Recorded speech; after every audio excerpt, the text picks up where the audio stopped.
The Texas Property Billionaire's Nanny by Tyler Walker. Tiana just got laid off her job. She put all her personal effects in a box and was escorted out the building like a piece of trash. That's when she met Eric. He needs to find a wife, and man, is he desperate. He's got no reason to be, though. That dude is fine.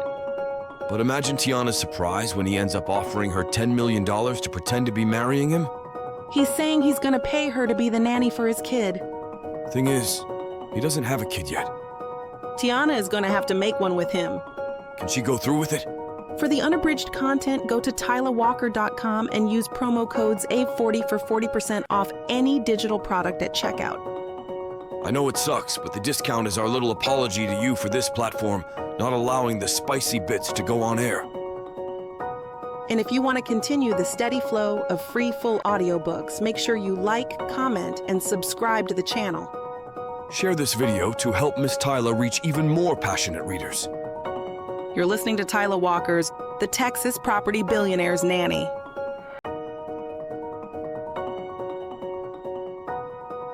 Chapter 1. Eric. Pleasure doing business with you, Mr. Harper. I smirked in victory. Likewise, Mr. Page, I replied smoothly, not letting my voice reflect the intense satisfaction I'm feeling inside. Enjoy your newly acquired $1.1 billion property in Sunnyvale. My company intends to, said the voice with a Southern Californian accent on the other side of the phone before chuckling. You're still young, Mr. Harper, and already brilliant. I shouldn't have expected any less from the son of the renowned Samuel Harper. I let a genuine smile spread across my features, surprised and pleased by the tech mogul's compliment.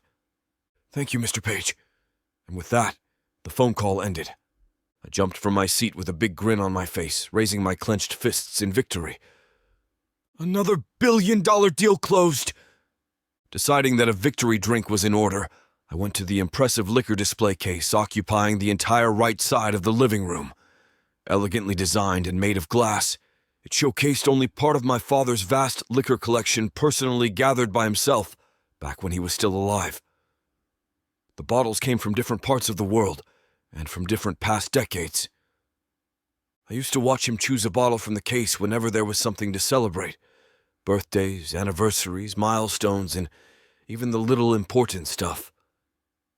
I remembered how my mother teased my father when she told me he took a drink of his prized Henry IV cognac when he heard my first words as a baby were Dada, something that my father didn't admit or deny. Choosing a 62-year-old Dalmore whiskey for the occasion, I poured myself a glass. To you, Dad. Mom, I murmured, raising my glass before taking a sip of the liquid gold. Wish you were still here. A polite cough interrupted my melancholic thoughts, and I turned to see my butler looking apologetic. Sorry, Mr. Harper. Mr. Collins is here to see you. I winced at the mention of the name. All the positive emotions from earlier slipped away as dread settled on the pit of my stomach. Thank you, Kevin. Please see him in. I downed the rest of my whiskey, barely registering the taste as Dale Collins, the family lawyer of the Harpers of many years, walked into the room. Dale, I said in greeting. Eric, I trust you know why I'm here.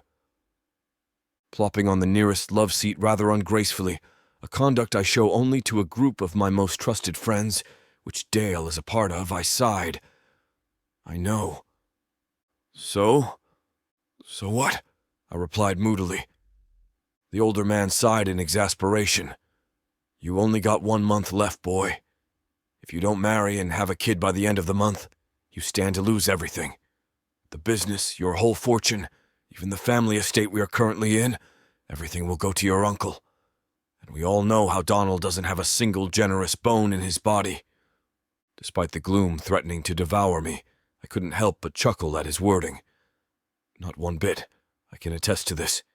I still remember how he invited the whole family to vacation at the Caribbean for a day, and we all went there expecting that he will pay all expenses since it was his birthday, and going by how generous he was suddenly being. But when we were about to leave, he passed the whole bill to my father.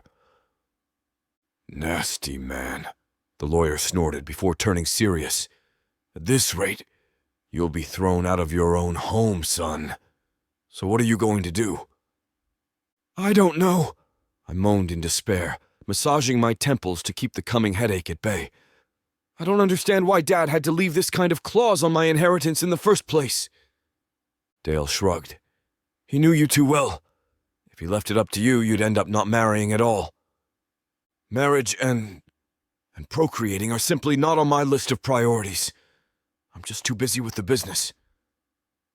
And that's the reason why he gave you that condition. Don't think that we, yes, including your father, haven't heard of your weekend trysts.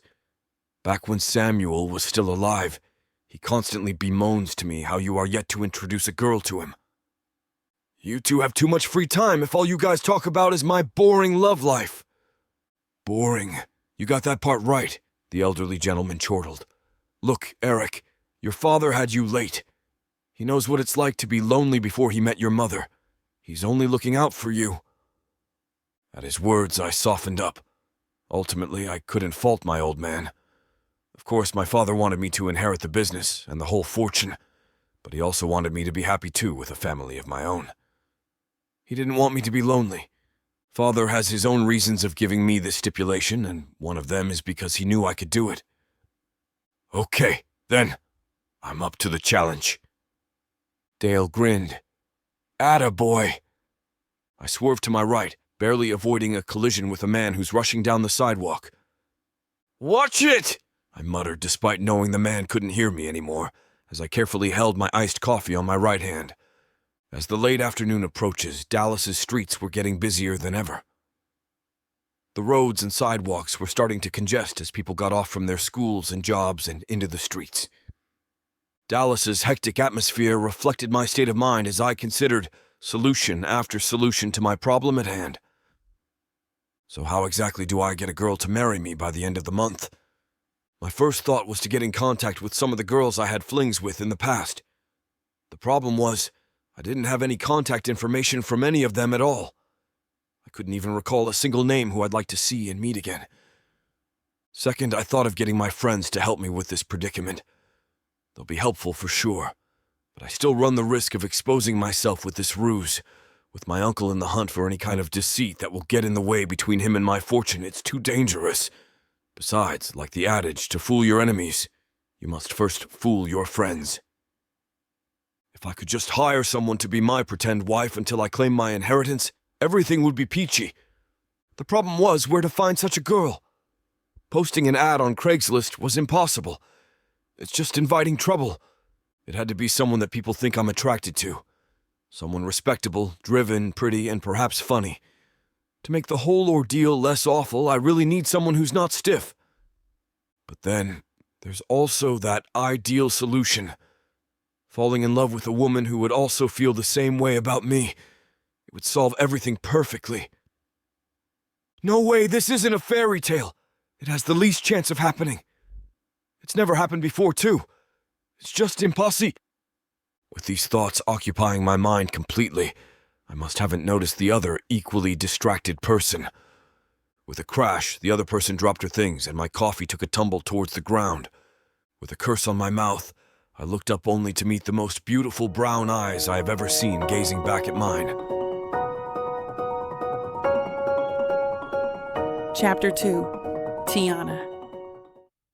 We'll miss you so much, Tiana. Hey, I teased Hallie, my colleague of 5 years. What's with the waterworks? I'm the one who's supposed to cry. It's just not fair, she exclaimed. You're the best thing that happened to this company, and yet they are laying you off. I laughed, albeit a tad weakly. Don't exaggerate now. Besides, this stuff happens all the time. I just got unlucky. But you're our best marketing director, Carrie, my other colleague, stated matter-of-factly. You're the one who got us all popular in the social media. You even got us in the news a few times. Everyone knows you're better than that Regina bitch. Lord knows why they're keeping her. Regina is my senior by 2 years in the marketing department. That's why, I said simply. Bull, Hallie whispered. It's because she screwed that son who owned the company that bought out Ellsworth Shoes. After a tearful goodbye, those girls were such drama queens, and a promise to stay in touch, I picked up my cardboard box, which I packed earlier, with all the stuff from my desk that were mine, and promptly left the company that I had worked hard for 5 years of my life. I felt numb ever since I got the notice of my layoff. To me, it hardly seemed fair, but I still understood that it was impersonal, despite Hallie's conspiracy claims. Ellsworth Shoes was bought out, and with a change in leadership, there was a change of goals and priorities. I was just the unlucky statistic. So what? I lost my job, that's fine. I can just find another. Everything isn't lost. Sometimes you have to lose some before you win some, right? For all I know, I'm heading to a better direction. Feeling optimistic but still a bit drained from the smiles and laughs I had to force all day, I decided on getting myself a nice cinnamon roll frappuccino. What better way to cheer myself up than a cup of wonderful sweetness with a hint of spice? Admittedly, I might have lost myself on my musings and the imagined taste of the beautiful frappuccino on my mouth when I collided hard into another person.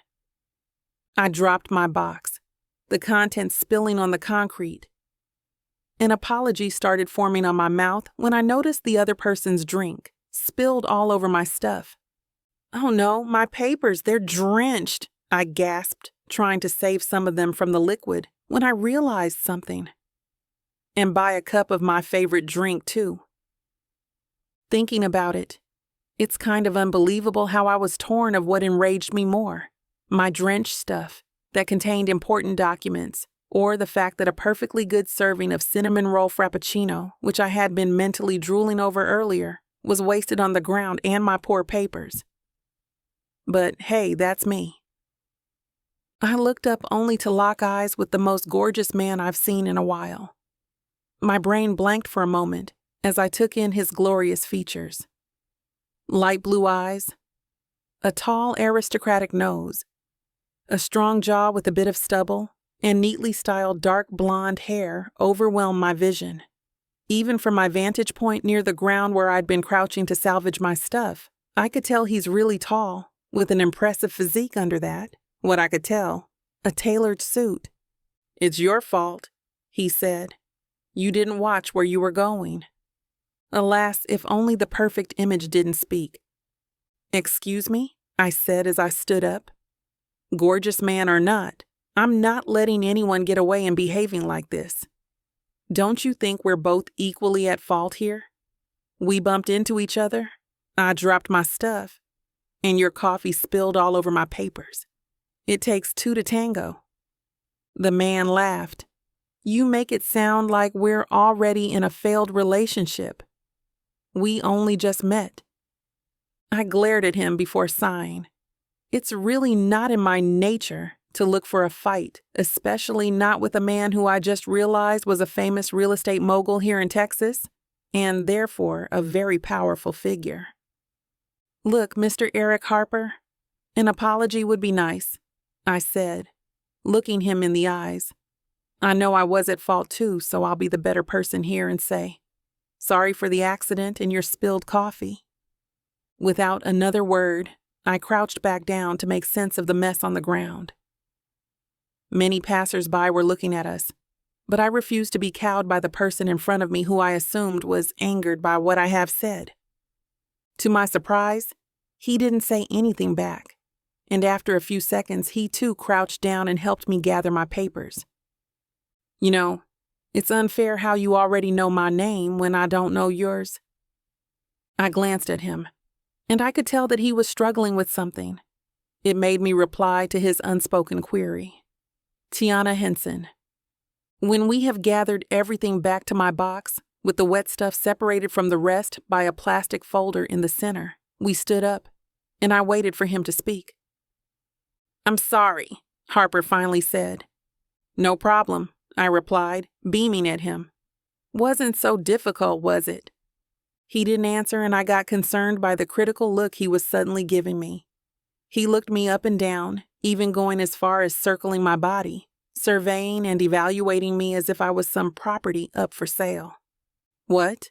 I said confusedly, getting conscious by his probing eyes. "Would you like to have a coffee, Tiana?" the man said rather abruptly. "You said that cinnamon roll frappuccino was your favorite, right? My treat." Yes," I said rather eloquently. Feeling overwhelmed at the sudden turn of events, I agreed to his invitation. He's a gorgeous man and all, but it was the promised frappuccino that sealed the deal. Really. Taking the box off my clutches with a hand, he used his other to lead me lightly by the shoulder to the nearest coffee shop. Depositing me and my box to a table near the window, he took off to get our drinks and returned just as swiftly. I only had barely composed myself at this sudden coffee date when he asked, "You don't have a job at the moment, right, Tiana?" My mouth dropped open. "You looked through my stuff?" "It was hard not to. I saw the notice where you were fired." "I wasn't fired," I exclaimed before lowering my voice when the other customers glanced at our table. "I was laid off." "Whatever, same thing," Harper said, looking truly as if he couldn't be bothered with the difference between the two. "You don't have a job, and you need one." I looked down at myself. I don't look that impoverished, do I? Nevertheless, he was right, and he immediately occupied my full attention. Not that he didn't right from the start. "Tiana, how about I offer you a job?" Stunned, I couldn't believe my luck. Working for a very large real estate company would be a huge upgrade from Ellsworth shoes. "Mr. Harper, I don't know what to say. I have background working as marketing Wait, you didn't let me finish." Silencing myself for a moment, I waited. "I'm offering you a job as my nanny," he said simply. "And, oh yeah, as my pretend wife, too." Chapter 3. Eric. I knew I've dropped a bomb because she looked at me like I've spontaneously sprouted two heads. Despite myself, I relished Tiana's reaction as I took in her pleasing features. Captivating brown eyes looked widely at me, stunned by my offer. Her full lips were open, moving slightly like they were uncertain of what to say to me. Her natural wavy dark hair swayed as she jerked herself back on her seat, the strands softly caressing the smooth, caramel skin of her face. She looked like a fish out of water, and I felt every bit of wicked glee for being the person to cause it. "What do you think? Up for it?" "You're crazy and a jerk," Tiana finally said. I knew I had to explain myself quick before she even thinks of getting up from her chair and... Wait, she's leaving her seat. I stood up quickly and blocked her pathway to the cafe's door. "I can't believe you just led me like that," she said angrily, eyes ablaze. "Dangling an opportunity like that before me. You think being unemployed is a joke?" "Hey, easy now," I said, trying to pacify her. "I'm not joking, I assure you. Hear me out first before you leave." She was glaring at me, so I gave her my most earnest look. "Please." My large, passionate eyes must have done the trick, for she relented and sat back on her chair with a huff. "Fine," Tiana said, looking doubtfully at me. "Talk quickly and don't make me regret this." "You won't," I promised, arranging myself comfortably on my seat. Because, man, there's a lot to cover. "So I was saying I want you to be my nanny / my pretend wife." At her pinched look, I talked quicker. "I'll be paying you, of course. Handsomely at that. I'll even pay you more generously than I do with my VP marketing at Aiello." Astonished, Tiana asked, "Hold up. Why do you need a nanny and a pretend wife anyway?" "My father, before he died, left a will stating that before I inherit the family business and his whole fortune," I replied, "I have to get married and produce an heir within a year following his death." Her mouth formed an O, and I continued explaining to her the entire situation.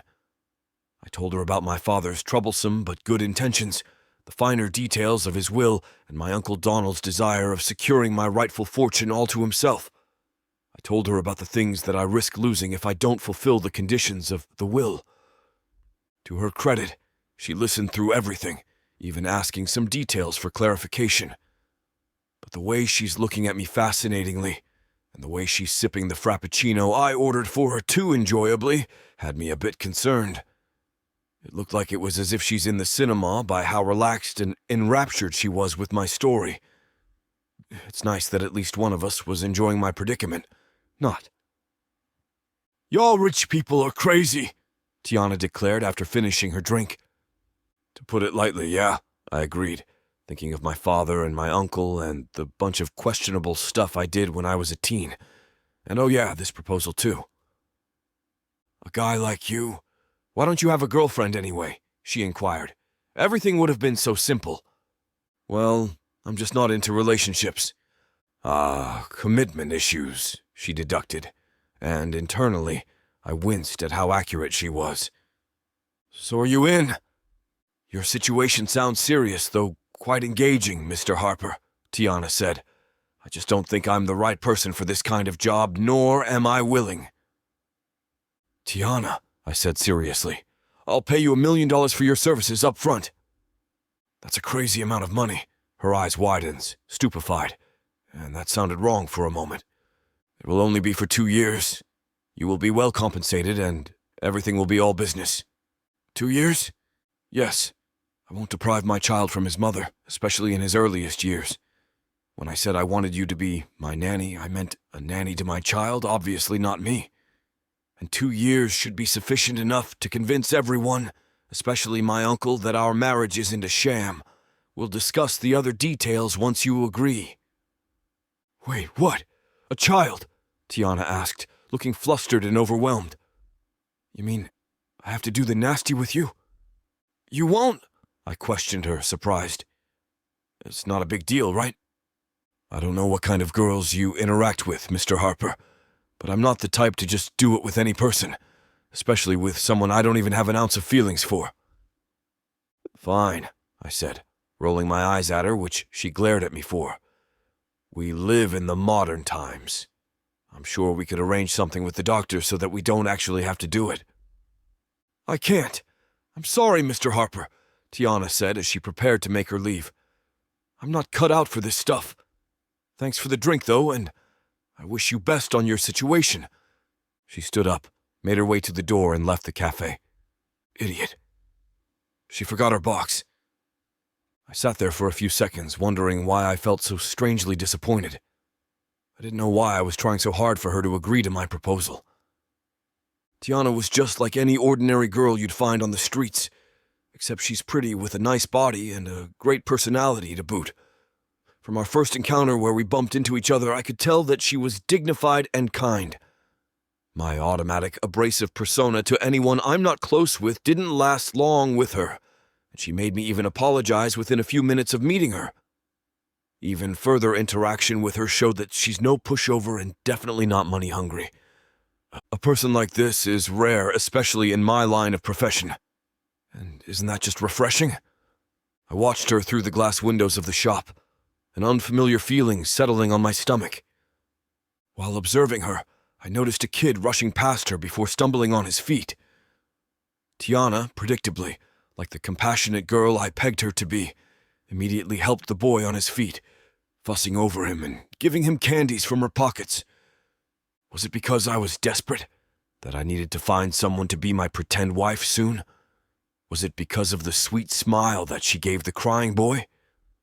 Was it because I knew Tiana was the kind of girl that I will probably never meet again in my world? Whatever it was, it made me stand up, take her box into my arms, and make my way outside. Screw it. I'll make her agree to my proposal no matter what. I thought I was getting a fake marriage, but I didn't know my story was being told by Miss Tyler. This isn't just any fake marriage, now is it? No, you introduced me to the devil. Come on, girl, Jacob isn't that bad. Oh, I love Jacob. His family, on the other hand? Beggars can't be choosers, Nyla. You should be grateful I even let Jacob Stone look your way. I just wanted to save my granddaddy. Is that so bad? Why couldn't you let this be a normal fake marriage? Instead, you put me in a twisty story filled with money, betrayal, power, and lies. Let's not forget love. That's what keeps me going. But not gonna lie, Miss Tyler. This story you got me in ain't the simple fake marriage, happy ending I thought it would be.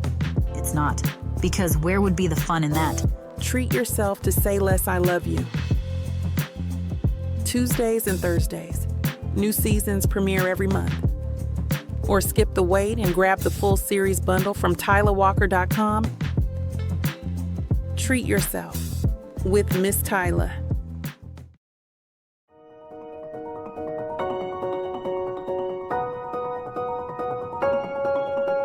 Chapter 4. Tiana. After giving the poor boy another handful of candies from the deep recesses of the pockets of my pants, I sent him off with a smile to his embarrassed but grateful mother. I glanced to my right and nearly jumped out of my skin when I saw Eric Harper looking at me with such an intense expression. "Gosh," I gasped. "Warn a girl a little, why don't you?" "Tiana." "My box, I forgot all about it." "Gee, thanks, Mr. Harper." I was about to retrieve my box from his hands when I realized it wouldn't budge. Confused, I looked at him questioningly. "Tiana, how much do you want?" "Is this about your offer? I told you, Mr. Harper, I refuse." "How about this?" Harper said, all businesslike with his light blue eyes piercing me.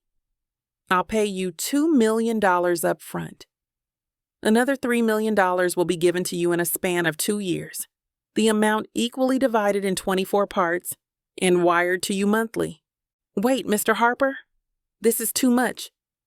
And when I've secured my inheritance and you have provided me with an heir, I'll pay you another $5 million at the end of the stated 2-year period. So a total of $10 million.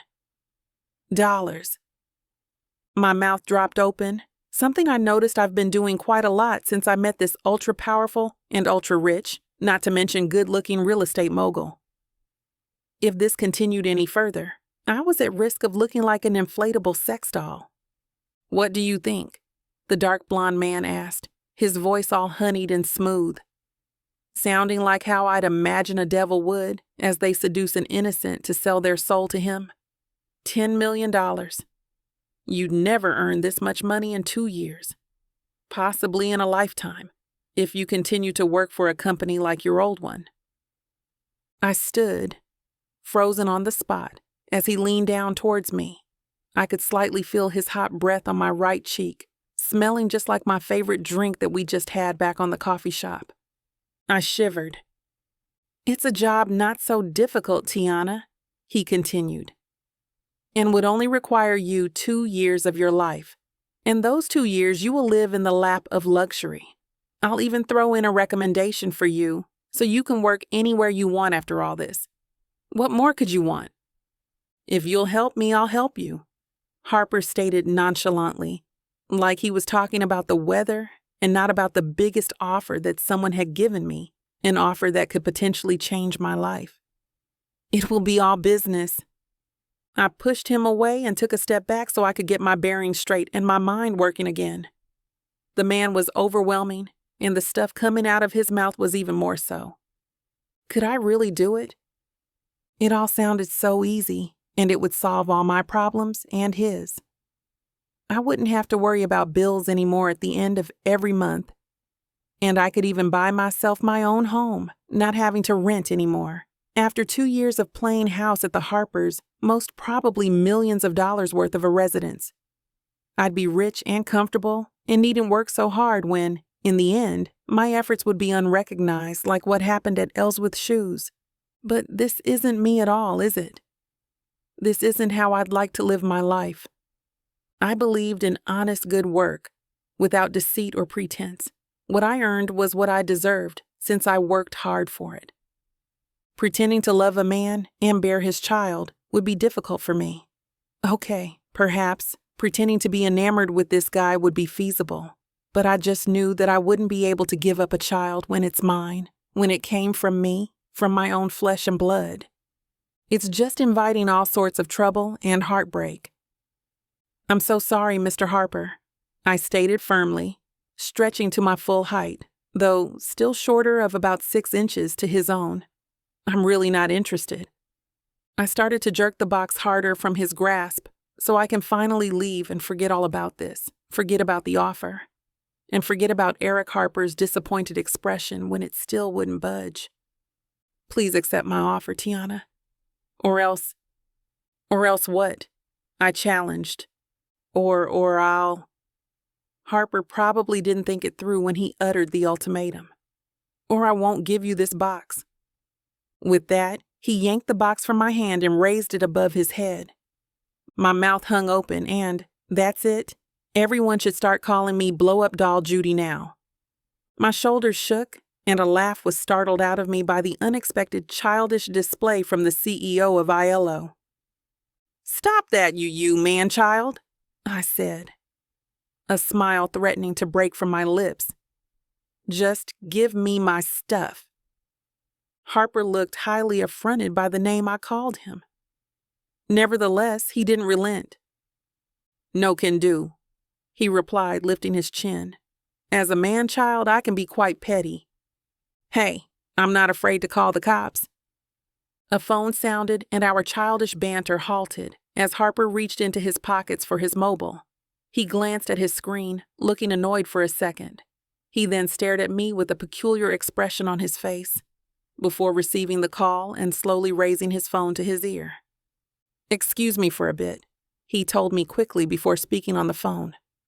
"Kevin?" I took a few steps away from him to give him his privacy. "Hey, lil bro, what's up?" I glanced at him. Does he always talk this loud on the phone? So Uncle Donald came again to gloat, huh? Don't worry about it. Look, I'm doing everything I can, okay? Everything will turn out all right. You just focus on your studies. Remember how you promised to help me and Dad with the company someday? No, we won't lose the company. I'll make sure of it. Don't believe Uncle Donald. We won't be thrown out of the house. If push comes to shove, Big Bro will figure something out, okay? As Harper continued to talk with his brother, I've gotten even more and more engrossed in Harper's side of the conversation. At the same time, guilt started gnawing in my gut. He's really gonna lose everything, huh? And his poor younger brother, too. Lost in my thoughts, I didn't notice Harper's phone conversation had ended. He turned to me with a heavy expression on his face. I shouldn't be wasting time like this, he muttered to himself, mussing his hair in distress before turning to me. I'm sorry for wasting your time, Ms. Henson. I'll have to go now. Gently, he gave me my box and turned away. I was utterly torn. A side of me was telling me that I should just let this go and forget all about it, while another side was screaming for me to help the man. You and your bleeding heart, Tiana Henson. Wait, I yelled before I could change my mind. He turned around to face me, a bit too quickly in my opinion. Fine, I agree, I said, trying not to think of what I was getting myself into. I'll be your damned pretend wife. Chapter 5. Eric. Reading the message Tiana sent me again. I went over the address that she gave me earlier just to be sure I was actually in the right place. So it's a Mexican restaurant. After Tiana agreed to my proposal, I was absolutely right in predicting that she would. Especially after that little show I gave her. We quickly made arrangements to meet on the next day. It was getting late by then and we had places to be. Kevin, my butler, had actually called because my Uncle Donald had dropped by looking for me. Doesn't that old coot know that phones exist? It was then that I had the amazing idea to guilt Tiana into accepting my offer. Thinking back on it now, I gave myself a pat on the back for the impressive one-man drama I successfully pulled off yesterday. I should be winning Oscars, really. I wasn't too guilty for what I did. We'd both benefit from this whole ordeal. What I said was all true anyway, well, except for the fact that I didn't have a little brother, and that Kevin was actually several years my senior. The poor man was so confused when I started calling him Lil Bro on the phone. I entered the restaurant and was met with bright walls and colorful decos. Senora Lenora's seemed quite the cozy restaurant, judging from its atmosphere and comfortable-looking chairs. Slow, traditional Mexican music was being played, and rich, delicious smells permeated throughout the whole room. It's the kind of place that I normally don't go to. Not that this isn't to my taste, I just never had the chance. "Mr. Harper, over here!" I whipped my head to the right and saw Tiana waving me over to her booth. Nearing her, I noticed she looked totally comfortable in her tasteful sweater, leaning all relaxed against her seat and already munching on some nachos. It didn't escape my notice how I, my Versace suit, looked totally out of place in this quaint establishment. I didn't care, however. Depositing myself gracefully on the opposite seat, I promptly took some nachos with liberal amounts of sauce and toppings and shoved them in my mouth.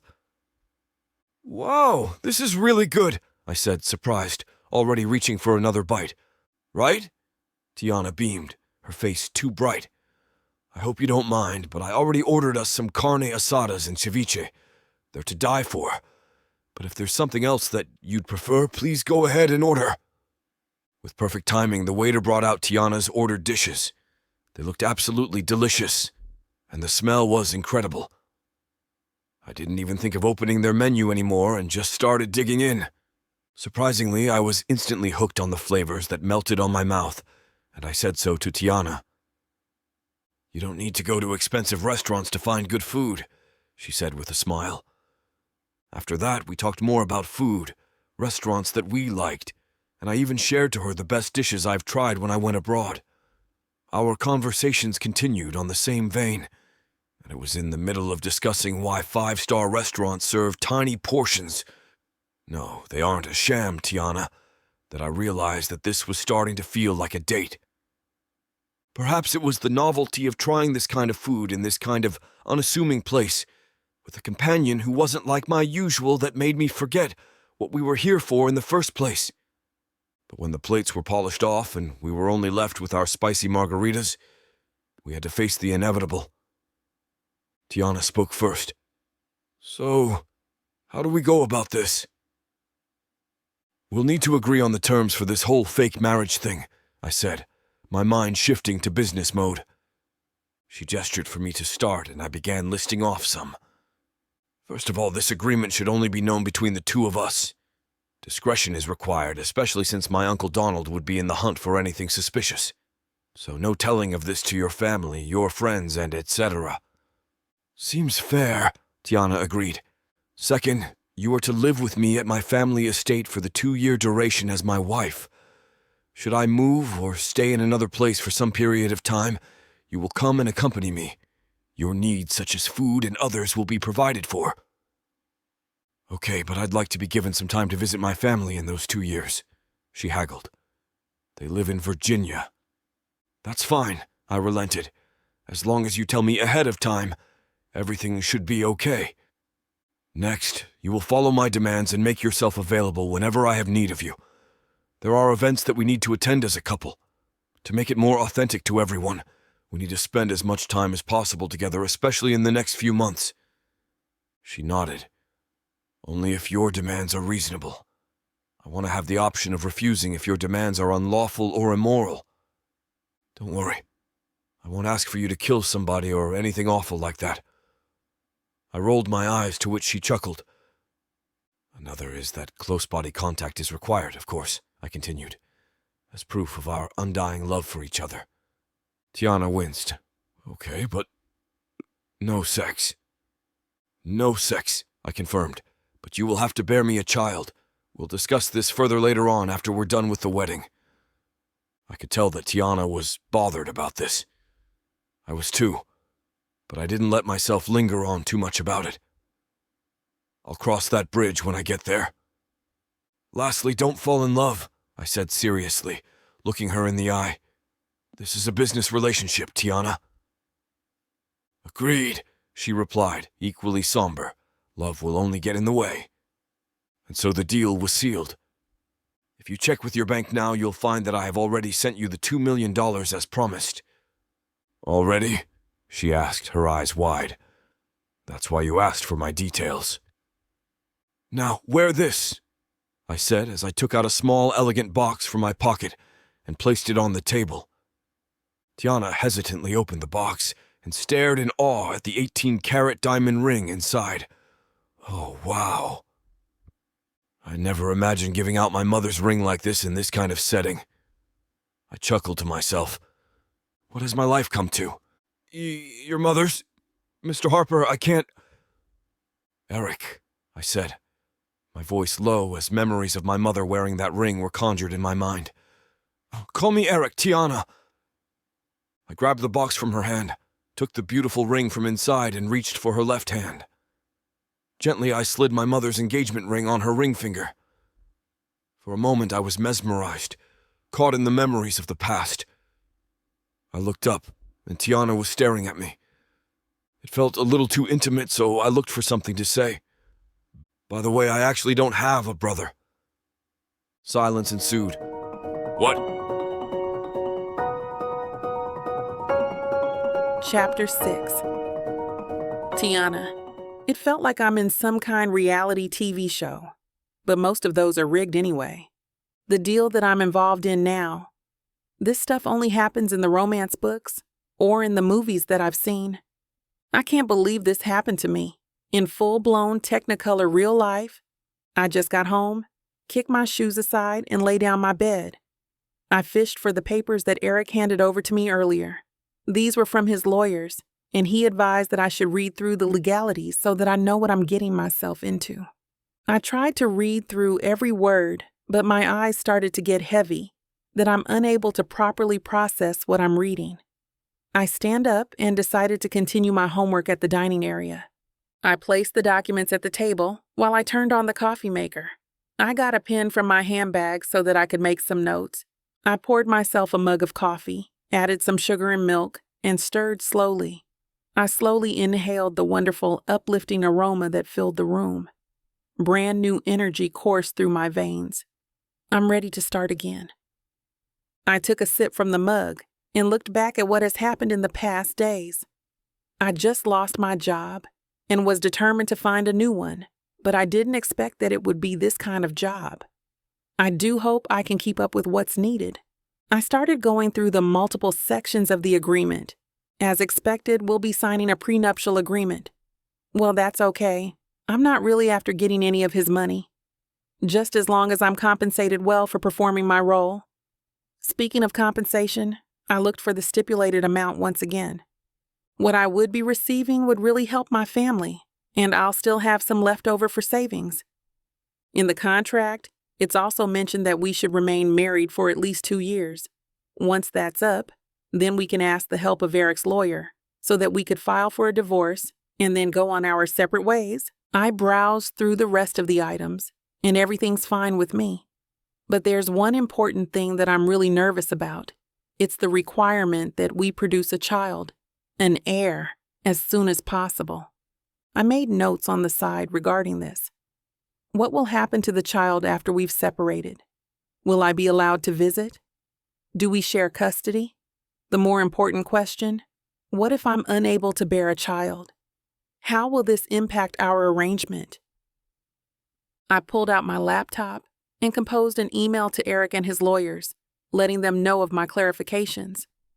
I reminded them to answer the soonest possible time so that we can be clear with everything. In the morning, there's already an email waiting for me. They've sent me a revised contract and agreement, answering all my questions. I read through the changes, and since I'm satisfied, I agreed. The physical copy of the document will be signed later.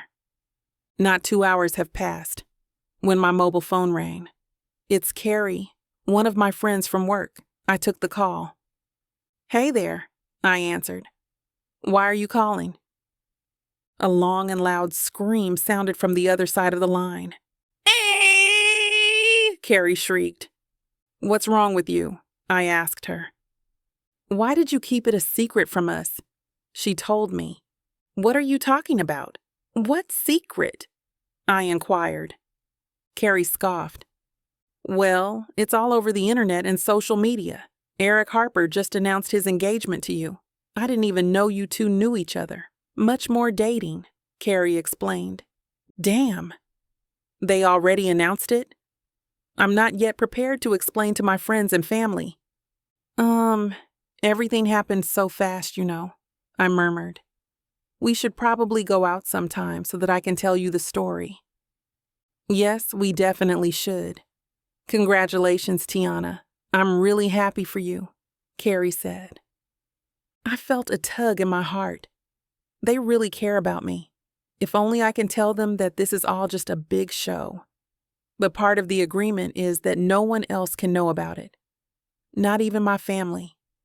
The less people that know about it, the slimmer the chance of Eric's uncle finding out that everything's just made up. A beep in my phone indicated that there's a call waiting. It's Eric. She quickly ended the call with Carrie and took Eric's call. Damn, you should have told me everything's going public. I wasn't prepared at all. I snarled at him. Sorry about that. You know that time is of the essence here. He apologized.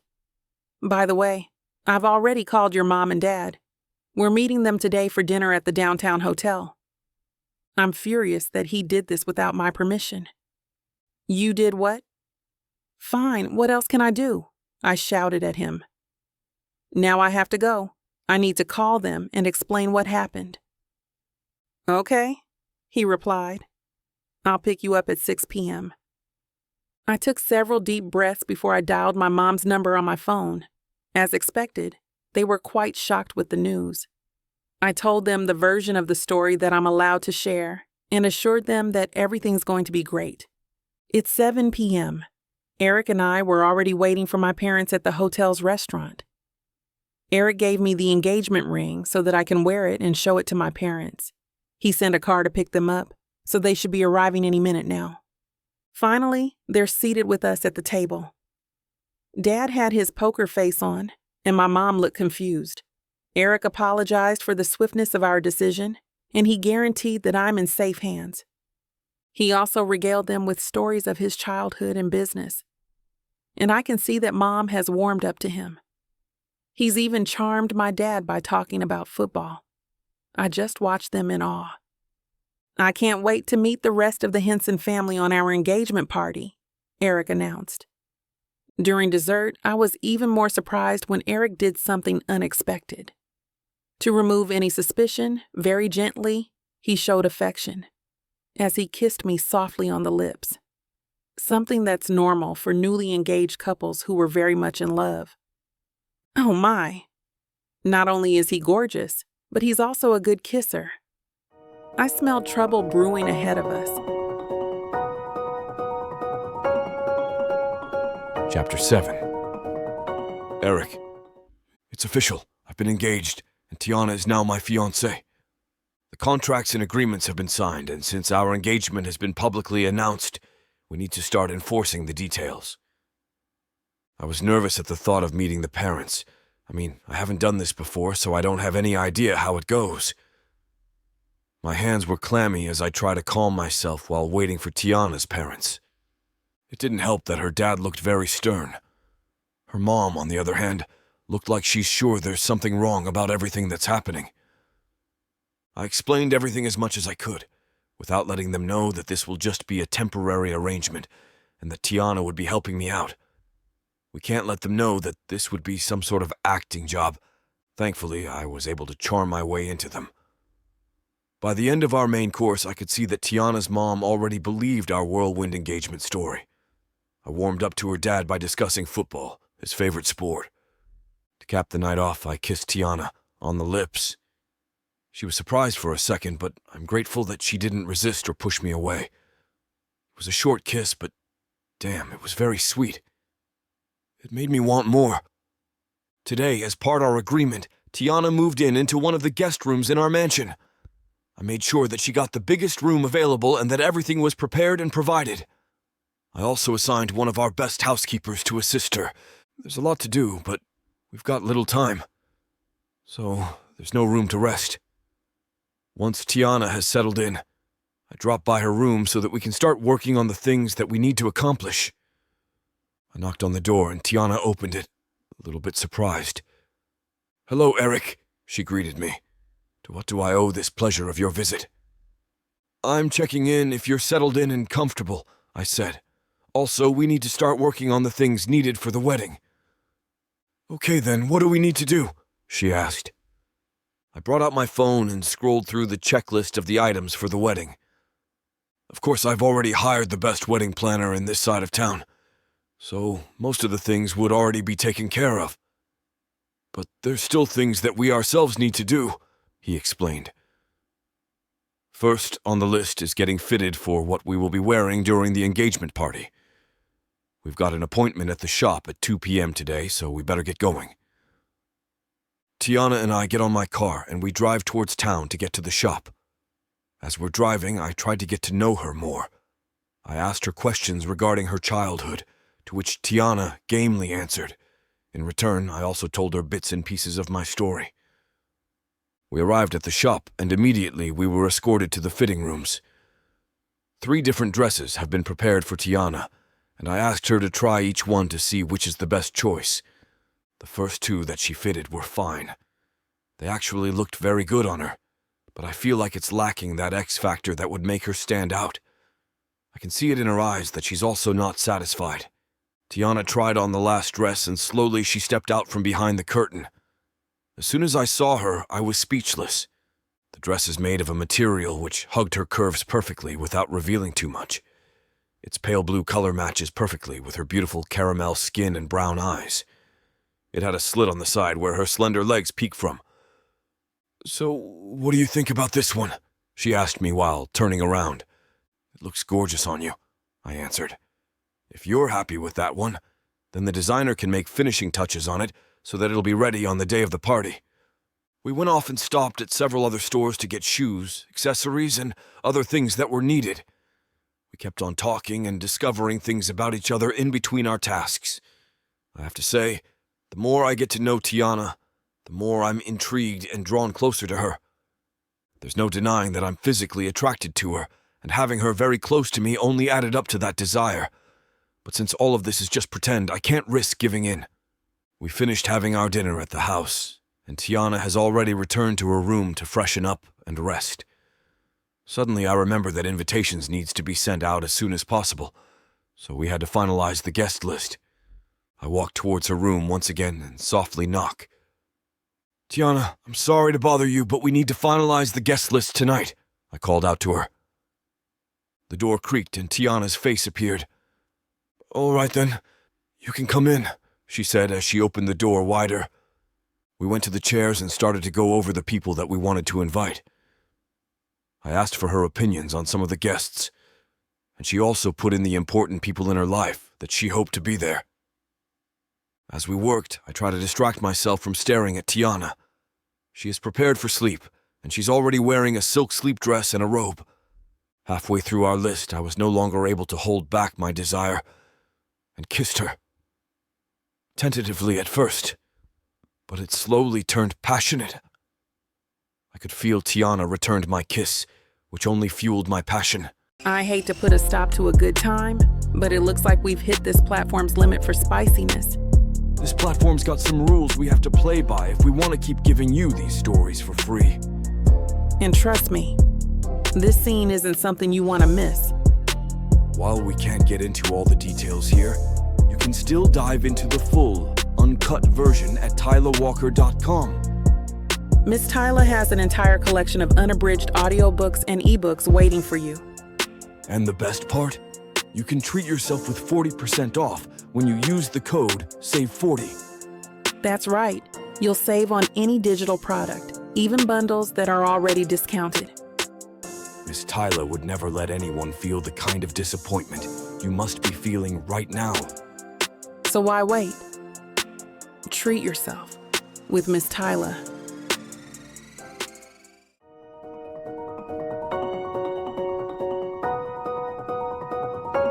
Chapter 8. Tiana. Yes, I smiled as I talked and entertained the guests. As Eric's fiancée, I needed to be graceful and welcoming to all the guests. I didn't have any idea of who were these people aside from Eric's close relatives. "So where did you and Eric met?" one of Eric's posh cousin asked me. The lady clung on my arm and refused to let me go. I glanced at Eric and our eyes met. I smiled lovingly. I hope it passes as smiling lovingly, Whistles and catcalls sounded out when the guests noticed us eyeing each other. I smiled when I heard their teasing. "Well, we met in a cafe," I replied to her. Everyone was listening to my story. You see, I didn't like Eric at first. He was a douche. I giggled when I said it. It's my time to take revenge. I heard it, baby. I didn't notice when he moved behind me. I don't think it's was. He's still a douche until now, her cousin interjected, and everyone laughed, including me. "Hey, you're blackening me to my wife. What if she doesn't want to marry because of this?" Eric whined, and he hugged me tighter. Maybe the engagement party is the wrong choice. If we don't have one, I can have you for myself right now. Love birds. Everyone teased us, but their loud voice faded away in the background as I stared in Eric's eyes. His eyes seduced me to the point of no return. What happened last night was branded in my brain. I was still reeling from it. The intense emotions from last night were still coursing through my veins, and our intimate positions kept repeating in my brain like a broken record. Automatic replay mode. My body felt electrified when I felt Eric's touch. I could feel him breathing, and it felt so erotic. My body tingled, and I became aroused because of his close proximity. I laughed to cover what I'm truly feeling, but Eric's naughty hands passed in front of my gown, and I bet he aimed to touch at my chest. I shivered. "It's clear that you love each other," one of the older couples said. I didn't remember who they were because they were not close relatives. "Thank you," I replied, and Eric thanked them too. You see, Tiana tried to run away from me, but what can she do? It's Eric Harper chasing her. Eric laughed boisterously. I rolled my eyes. Some things never change. The guests around us laughed. It seemed that this party had become a success. Everyone's having fun. "Oh, darling." Eric kissed me on the lips hard. It was only a smack, but it lasted for almost a minute. I gasped when he lets me go. "It's time for my speech." "Okay," I answered absent-mindedly when I followed him with my eyes. "Hello, everyone. Can I have all your attention, please?" Eric announced on the microphone. "As you all know, I'm now an engaged man to that beautiful lady over there." I smiled when Eric pointed at me. "You see, she's the light of my life, and I can't thank her enough when she agreed." Eric choked on his words, and my heart raced. She finally agreed to be my fiancé. I feel like the happiest man alive. I covered my mouth, feigning happiness, when, in fact, I wanted to roll my eyes at Eric. But this was okay too. We didn't fight that much today. Everyone congratulated us, and I accepted all of it. There were lots of gifts too. The night droned on, and finally, it's time to end the party. "Wow," I commented as I read the guest messages. It seemed we managed to convince them perfectly. "I know. We did great," Eric said. "You were such a tease," I said to him, my lips curving as I remembered what happened. "He played shockingly well like a man in love. It's all because of you. You make things natural and I really like you," Eric said as his eyes roamed all over me. I was going to change my clothes, but he stopped me. "You're the sweet talker. You managed to convince everyone," I commented as we gazed at each other. The tension is palpable in the air. I licked my lips, thinking about what would happen now. Something flashed between us and Eric's on me in a heartbeat. I kissed his lips with as much passion as I could muster. We're both electrified and conquered with lust and passion. I clung to his neck as I pushed myself closer to his body. "You fit in my arms perfectly." Eric bit my lips forcefully and I could taste a tinge of blood. But it only served to arouse me more. His wildness drove me insane. I let go off all my inhibitions. I hate to put a stop to a good time, but it looks like we've hit this platform's limit for spiciness. This platform's got some rules we have to play by if we want to keep giving you these stories for free. And trust me, This scene isn't something you want to miss. While we can't get into all the details here, you can still dive into the full, uncut version at tylerwalker.com. Miss Tyler has an entire collection of unabridged audiobooks and ebooks waiting for you. And the best part? You can treat yourself with 40% off when you use the code SAVE40. That's right. You'll save on any digital product, even bundles that are already discounted. Miss Tyler would never let anyone feel the kind of disappointment you must be feeling right now. So why wait? Treat yourself with Miss Tyler.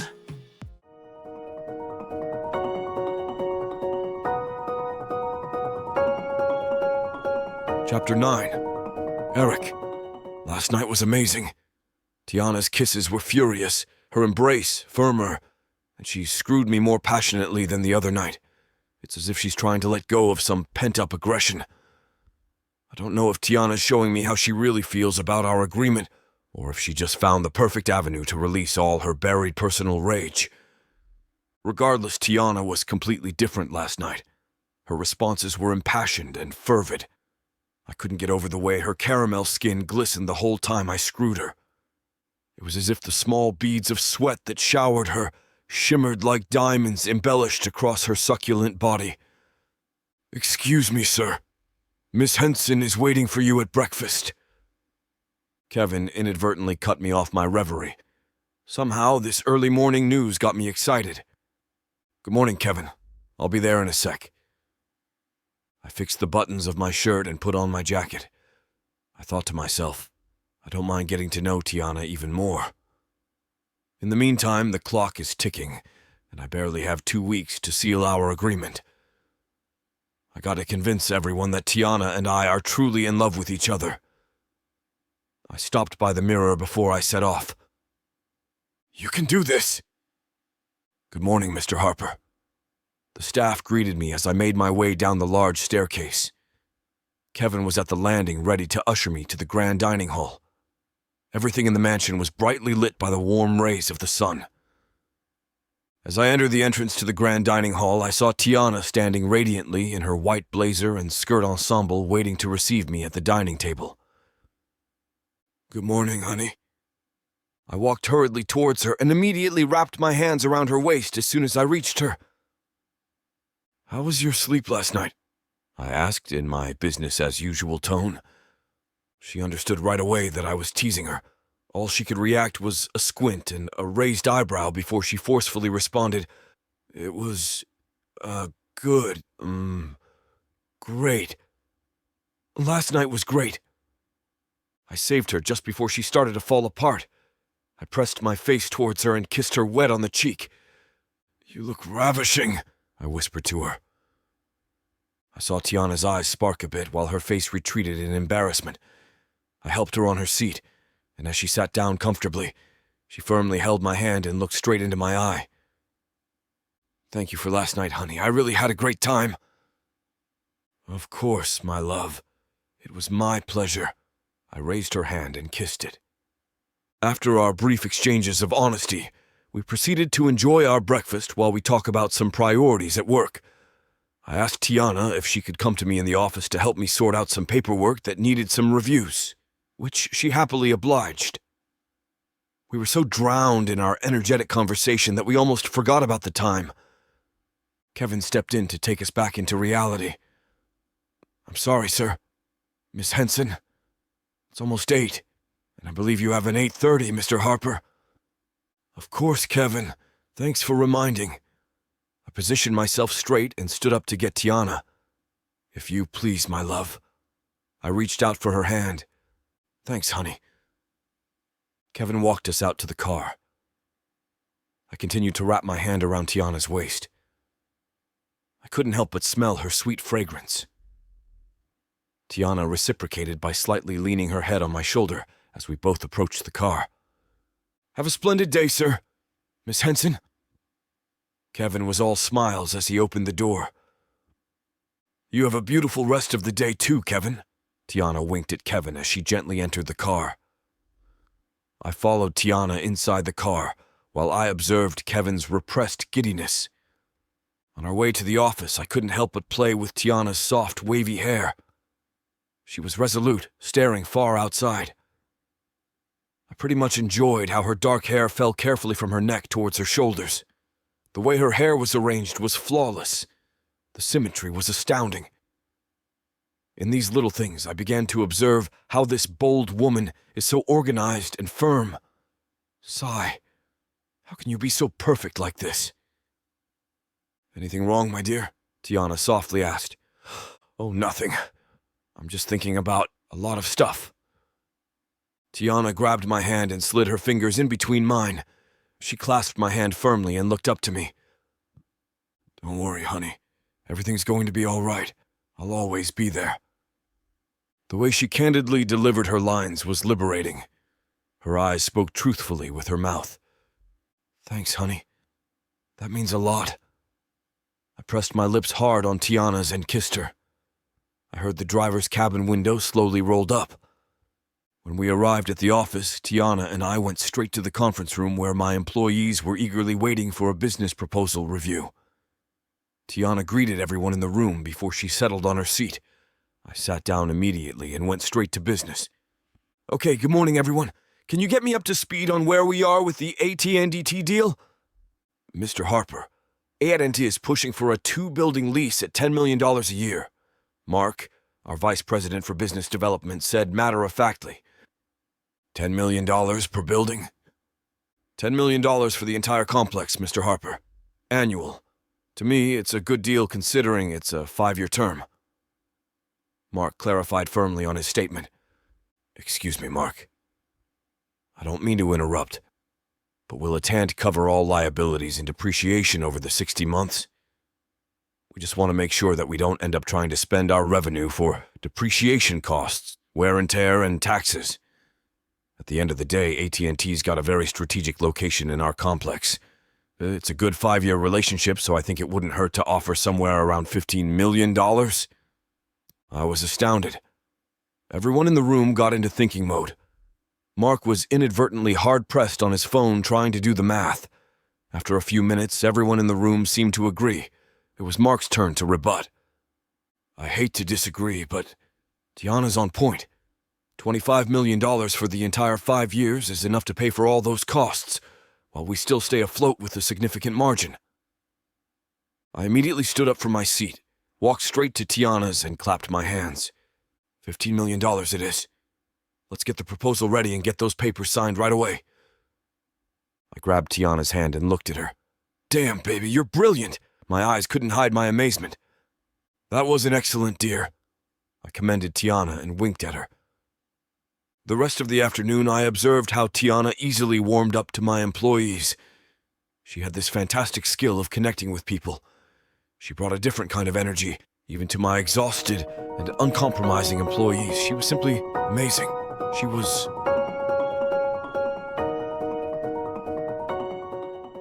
You won't know what hit you, baby. I'm going to take you, break you, and make you mine. And when I'm done, you're... Now hold on just a minute. What? I got something to say. What's the meaning of this? Now you may be some fine-looking white boy, Got that right, baby. It takes hard work. and you might got the money, Fat stacks, baby, to spoil you with. but that doesn't mean I'm going to give it up to you without a fight. A fight? You want some limp wilting flowers? Go to historical romance, baby. But you want sassy and spicy strong black queens that tame their alpha male bad boys? I think our listeners do. Then you go on and look at Miss Tyla's Bougie Brides and Billionaire's audio bundle. 50 hours of me whispering the most romantic things in your ears. Fake marriages, alpha male billionaires, strong black women, steamy scenes that will make your eyes roll back. And everything wrapped up in a happily ever after that will put you in an afterglow. Use code SAVE40 to get 40% off this bundle and any other digital product in Miss Tyla's store. Unabridged and uncut. Just like you, You're gonna have to find out. Tyla Walker Romances. Escape your life with sassy romance.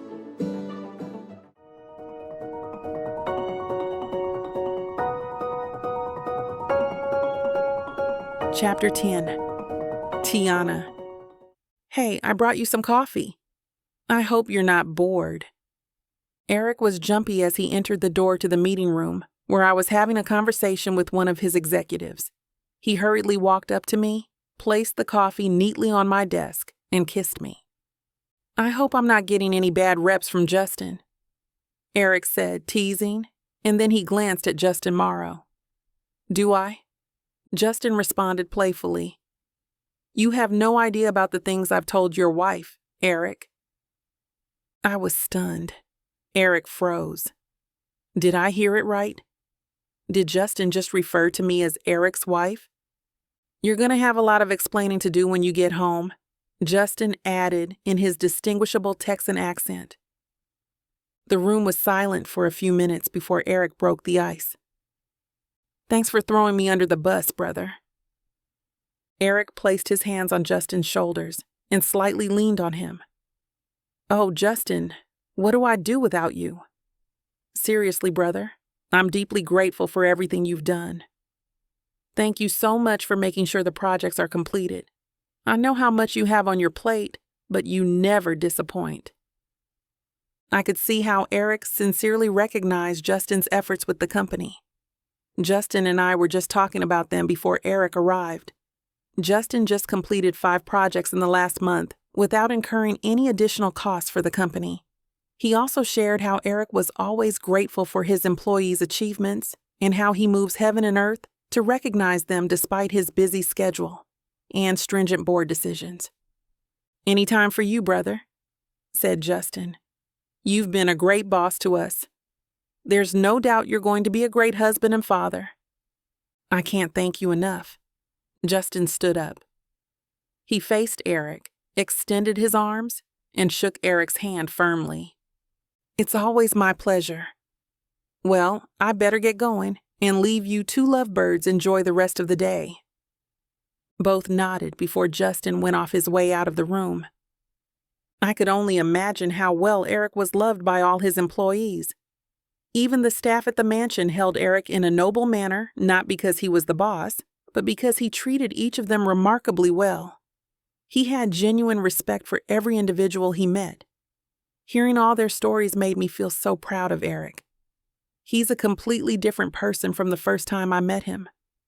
Here was a respectable man, magnificently generous, humble, and extremely hardworking. Perhaps, if there's one thing I would worry about him, it was the time he spent working and how engrossed he always was with what he did. If he's going to be my husband, I would need him to spend a lot of time with me and our children. "Well, we got to call this a day, my dear." Eric snapped me out of my lurid thoughts. "What about dinner?" Eric asked me. "What do you feel like eating tonight?" I couldn't think about anything. I was just too mesmerized by this tall, upright, and noble gentleman in front of me. "I know it's a long day, love. Come on, let's go enjoy the night." Eric took my hand and helped me up from my seat when he noticed I wasn't responding. He placed his arm around my waist, grabbed the coffee with his other hand, and ushered me out of the room. "I don't know what you're thinking right now, Tiana, but allow me to make it up for the night," Eric said. Of course, Eric, my dear. He was always this chivalrous knight in shining armor all the time we're together. It didn't matter if we've spent all day or just a few hours in a day. He was always this lovable gentleman that would come sweeping me off my feet. His kisses were always so passionate regardless of where we were or what his disposition was. Eric was amazingly consistent with his affection despite in a high-stress situation at work. "Are you okay, honey?" Eric asked. "Yeah, why?" "You seem quiet." "Oh, I'm sorry. Maybe it was just a long day." "Oh, no. I'm supposed to be the one who needs to say sorry. I shouldn't have dragged you in all the fiasco at work." Eric sounded guilty. "Hey, don't say that. I had fun, though," I said, trying to reassure him that everything's okay. "You still didn't answer my question. What do you feel like eating?" "Didn't I? I'm sorry, love. Maybe we can grab something on our way home." So you just want to eat dinner at home? That sounds romantic." Of course, love. It's always romantic when it's with you. Eric took his phone out of his pocket. He instructed the driver to take us straight home. He then phoned Kevin to prepare something for dinner. Dinner was amazingly wonderful. We had steak and pasta. Our conversations ran from business to his family story. In between, we exchanged genuine laughter and silliness. He could also be a goofball sometimes. A sweet, caring goofball. When a strand of pasta fell on his shirt, I instantly jumped right into cleaning it up using my napkin.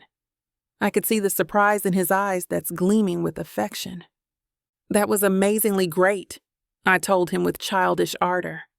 Well, Tony is a great chef, Eric responded with pride. I got up from my seat to clean up. Hey, what do you think you're doing? Eric suspiciously asked. You mister should go clean yourself up while I clean the table. No. You're not doing that. Please, I insist. Eric got up his seat and subtly stopped me from what I was doing. He leaned close to me and whispered, Hey, I appreciate what you're trying to do. I'm always so grateful. And that's where we're going to put a pause on pleasure. It looks like the rest of this chapter is just too naughty to put on the air. As much as we'd love to share every little detail, we've got to stick to this platform's guidelines to keep these free audiobooks coming. They've got some rules about what we can show, and we wouldn't want to risk losing the chance to bring you more content. As frustrating as it is to build the tension only to be interrupted, Miss Tyla always knows how to make it up to you. You can find the full, uncut scene over at tylawalker.com. With an entire library of unabridged audiobooks and ebooks, Miss Tyla's collection is waiting for you. And if you use code SAVE40, you'll get 40% off any digital product, even on bundles that are already discounted. So don't let the fun stop here. Head over to tylawalker.com and treat yourself with Miss Tyla.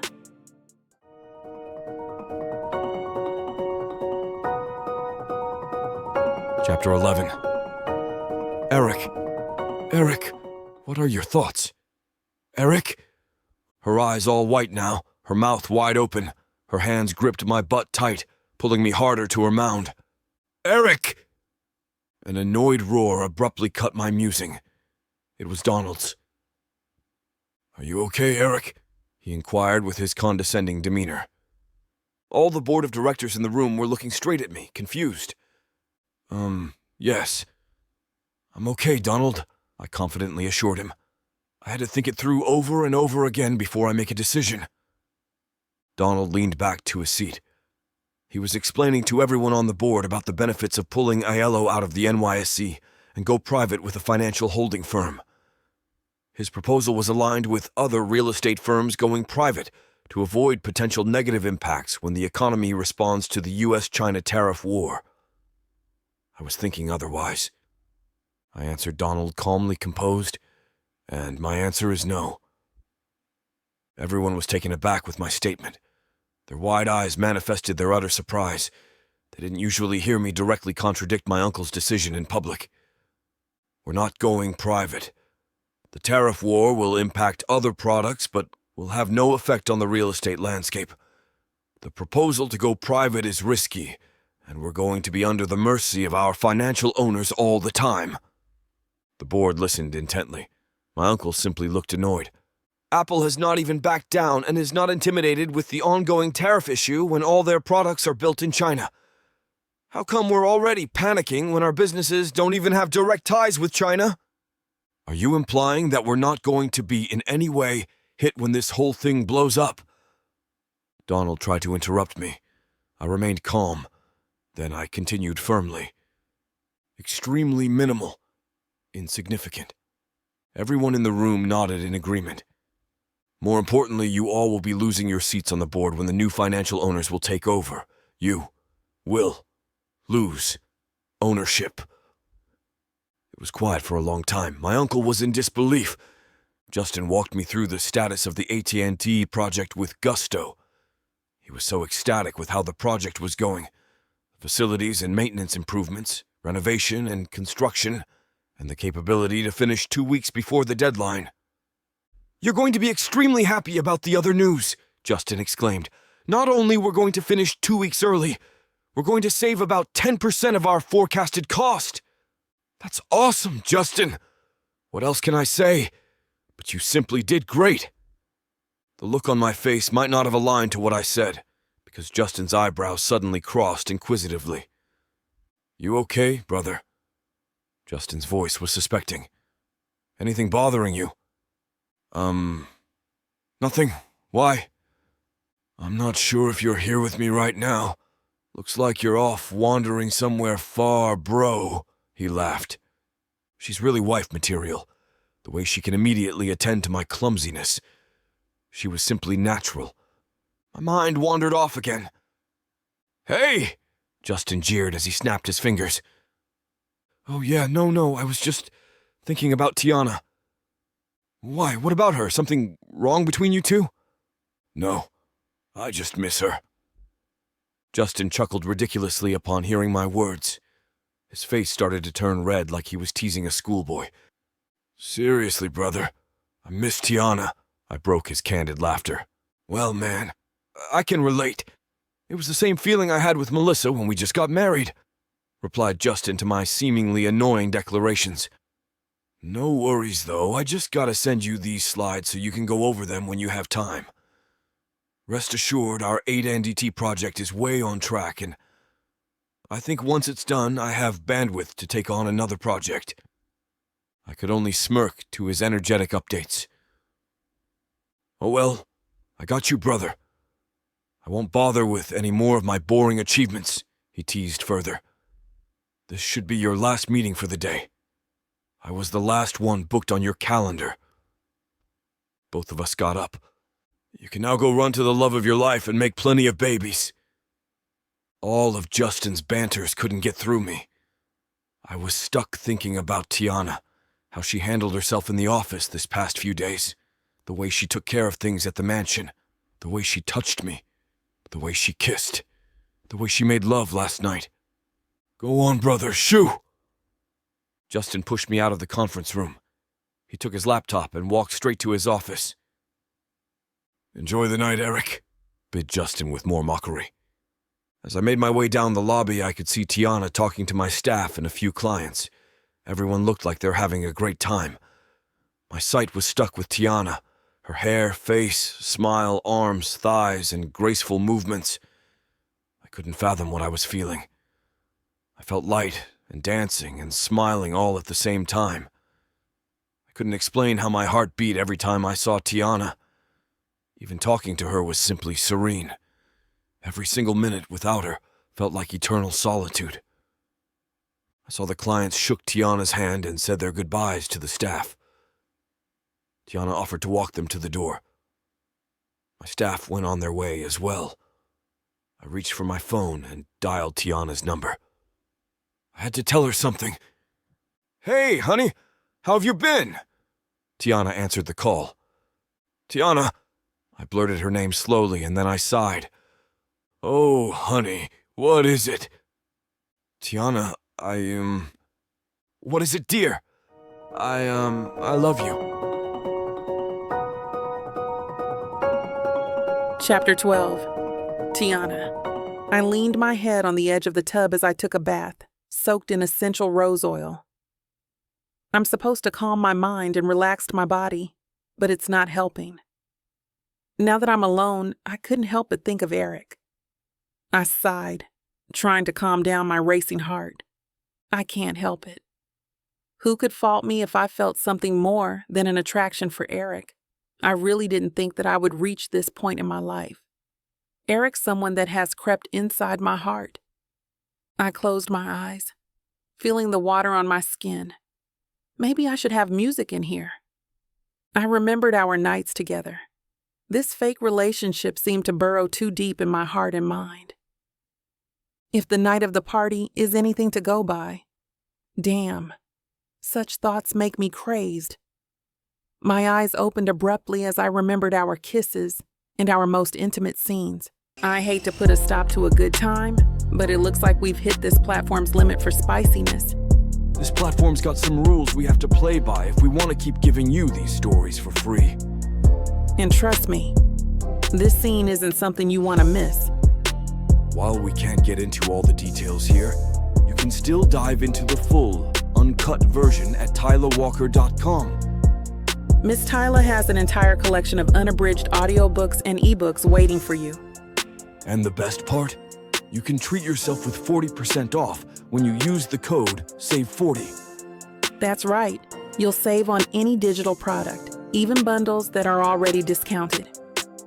Miss Tyler would never let anyone feel the kind of disappointment you must be feeling right now. So why wait? Treat yourself with Miss Tyler. I wiped my hair in frustration, grabbed my bathrobe, and got out of the tub. I faced the mirror, thinking about what to do. I couldn't continue going this way. After all, what we have, we're all pretend. How about him? What does he feel about me? Does he feel even a bit of love for me? I better stay away from him, I told myself. But how will I do it when anywhere I looked I can see him? I sighed for the umpteenth time and got out of the shower. I should meet my friends and have some fun with them. I wonder if they're free tonight. I'm about to pick up my phone when it rings. I checked who's calling me, and it's the devil itself. I mean, it's Eric. He's such a temptation. Should I answer or ignore it? I let it ring and chose to ignore it. I placed it on the dresser and dressed up. Maybe I should wear something sexy. I'm in for some lingerie under my clothes. I should walk around the neighborhood or go to a park close by. My phone rings again, and I checked. It's Rosie, one of my closest friends. My heart was beating so loud I thought that it's Eric. "Hey, bitch, ready for some fun?" Rosie's flirty voice rung out. Her voice sounded like perfect seduction. I wonder how she does this. "I'm ready for fun, and I need to talk to someone," I told her. I should talk to a friend to help me clear my mind. Rosie's a cheerful girl, and she should be able to give me a piece of sound advice. "Where are you now?" I added. "I'm in the coffee shop, 2 blocks from your home," Rosie said to me. "I want us to bond together before you become a married woman." "That's great. I really need someone to talk to," I said to her. I'm feeling cheered up already. "Then I'm the girl for you," Rosie squealed. "Come here now." "Okay, coming, babe," I replied to her and grabbed my bag. The area is close by. I can walk there.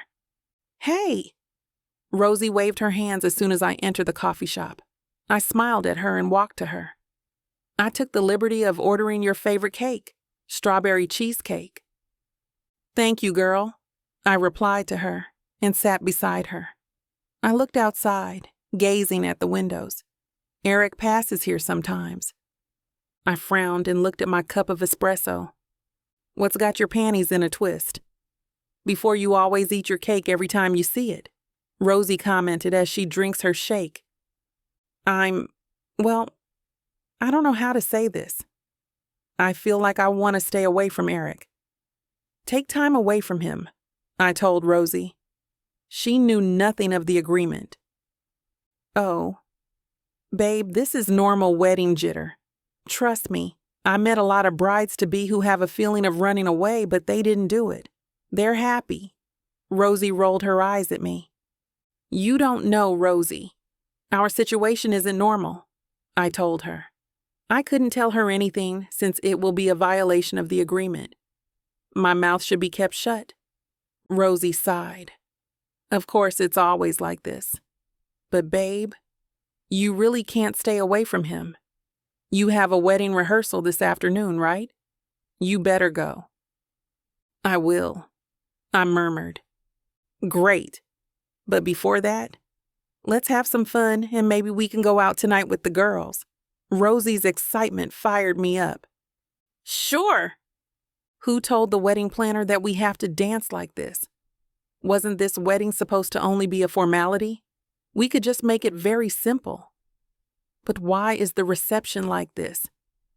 I lamented my situation inside my heart. Staying away is really impossible. I'm so tensed as Eric held my waist as we danced. Eric looked absent-minded too. He couldn't look at me in the eye. What could he be thinking right now? Are his thoughts the same as mine? Because of my absent-mindedness, I stepped on his feet. We stumbled together, and I ended knocking down a chair. Eric lied down on the floor while my crotch landed on his face, directly over his mouth and nose. Everyone looked at us, particularly at me. "Oh, God," I moaned and covered my face in embarrassment. "I appreciate your intentions, baby, but we should do this in private," Eric said in a muffled voice. I blushed harder and moved away. Eric grinned at me. "Smells amazing, baby, so intoxicating. I'm looking forward to later." I stood up and ran away. I need to calm down. Calm down, Tiara. It's so embarrassing. Chapter 13. Eric. Damn, what's wrong with me? My heart raced just now, and it refused to calm the hell down. I watched Tiana's back as she ran away. I couldn't help it. That was so freaking awkward, but I managed to tease her. I smiled, I recalled what happened, and I stared at the floor. Damn, she was so hot, sitting on my face. I couldn't help my pants from tightening. My manhood is getting hard. Tiana is the epitome of sexy. She has all the right curves that every man salivated after. And she would be mine soon. Am I a lucky man? But I shouldn't forget that this was all part of the agreement. A drama started, and we would continue to be the actors for a long time. I frowned, feeling uncomfortable in my heart. Damn, man. You look like you're ready to pounce on Tiana. Roger moved and bumped me. He laughed hard because of what happened.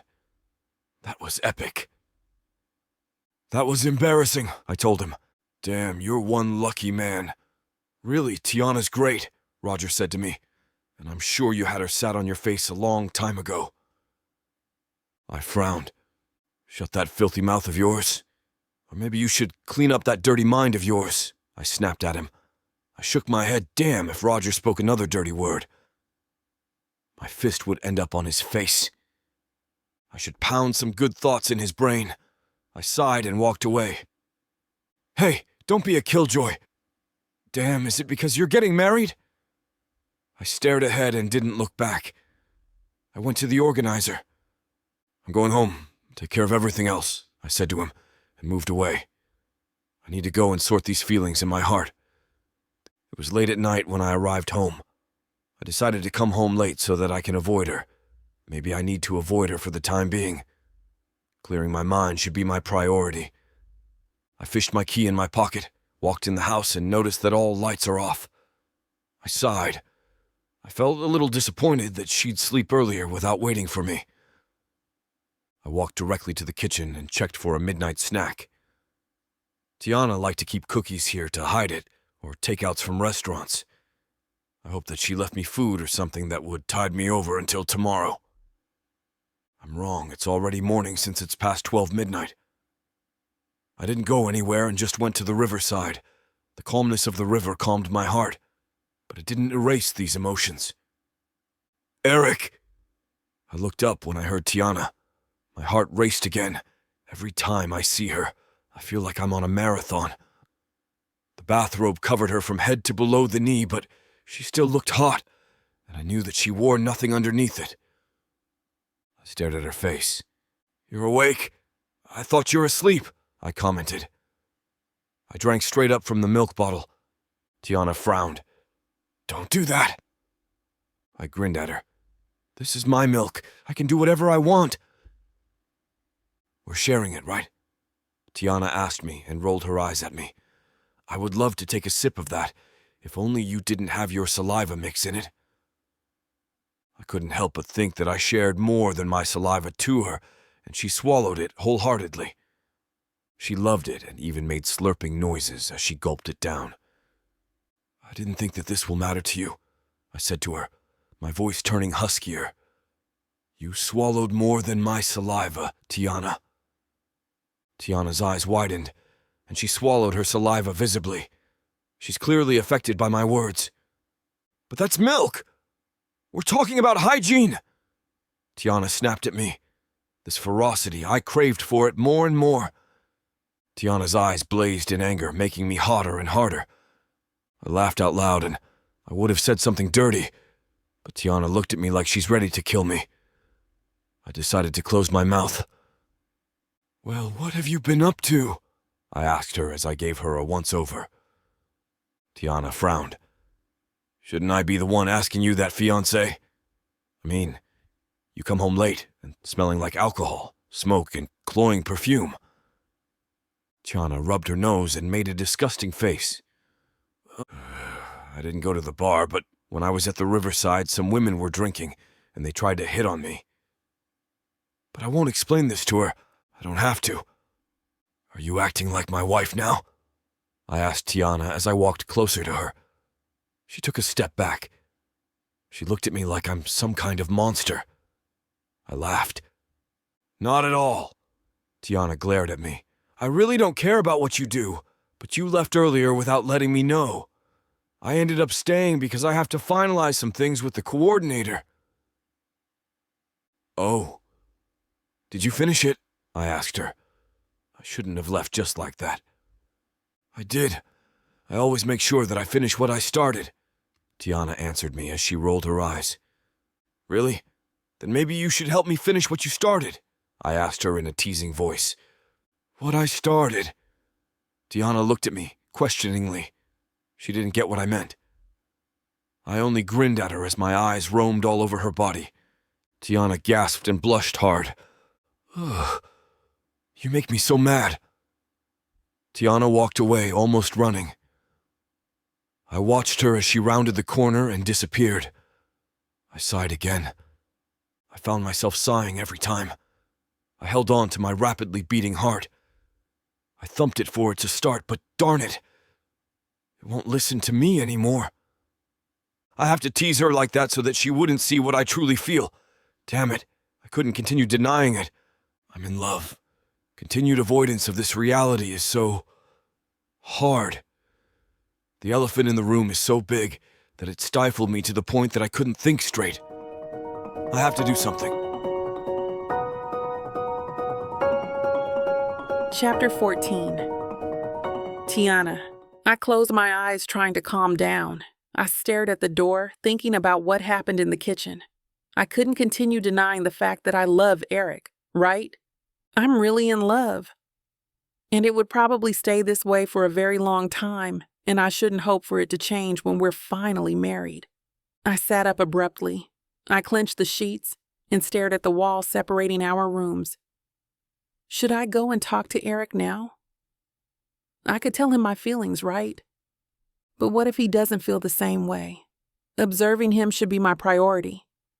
But I thought that he was different today, like something's bothering him. What could it be? Ugh.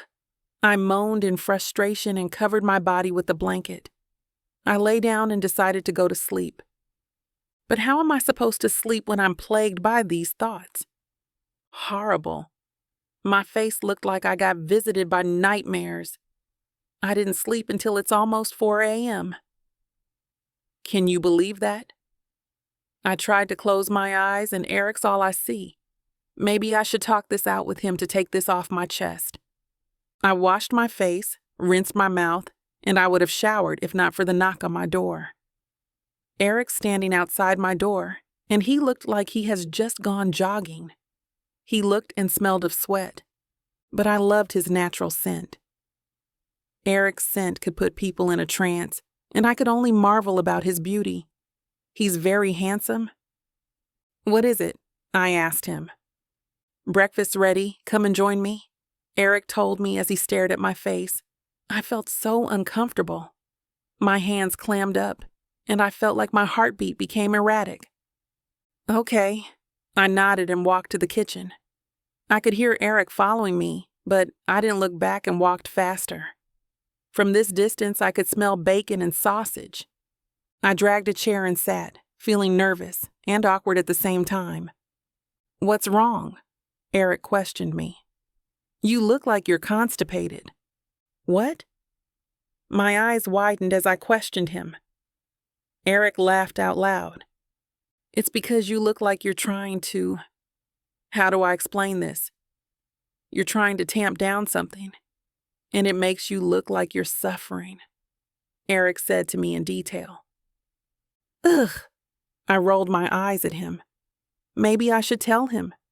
This should be the perfect time to do it. Before I could say anything, Eric placed food on my plate. Eat. Eric urged me to take a bite.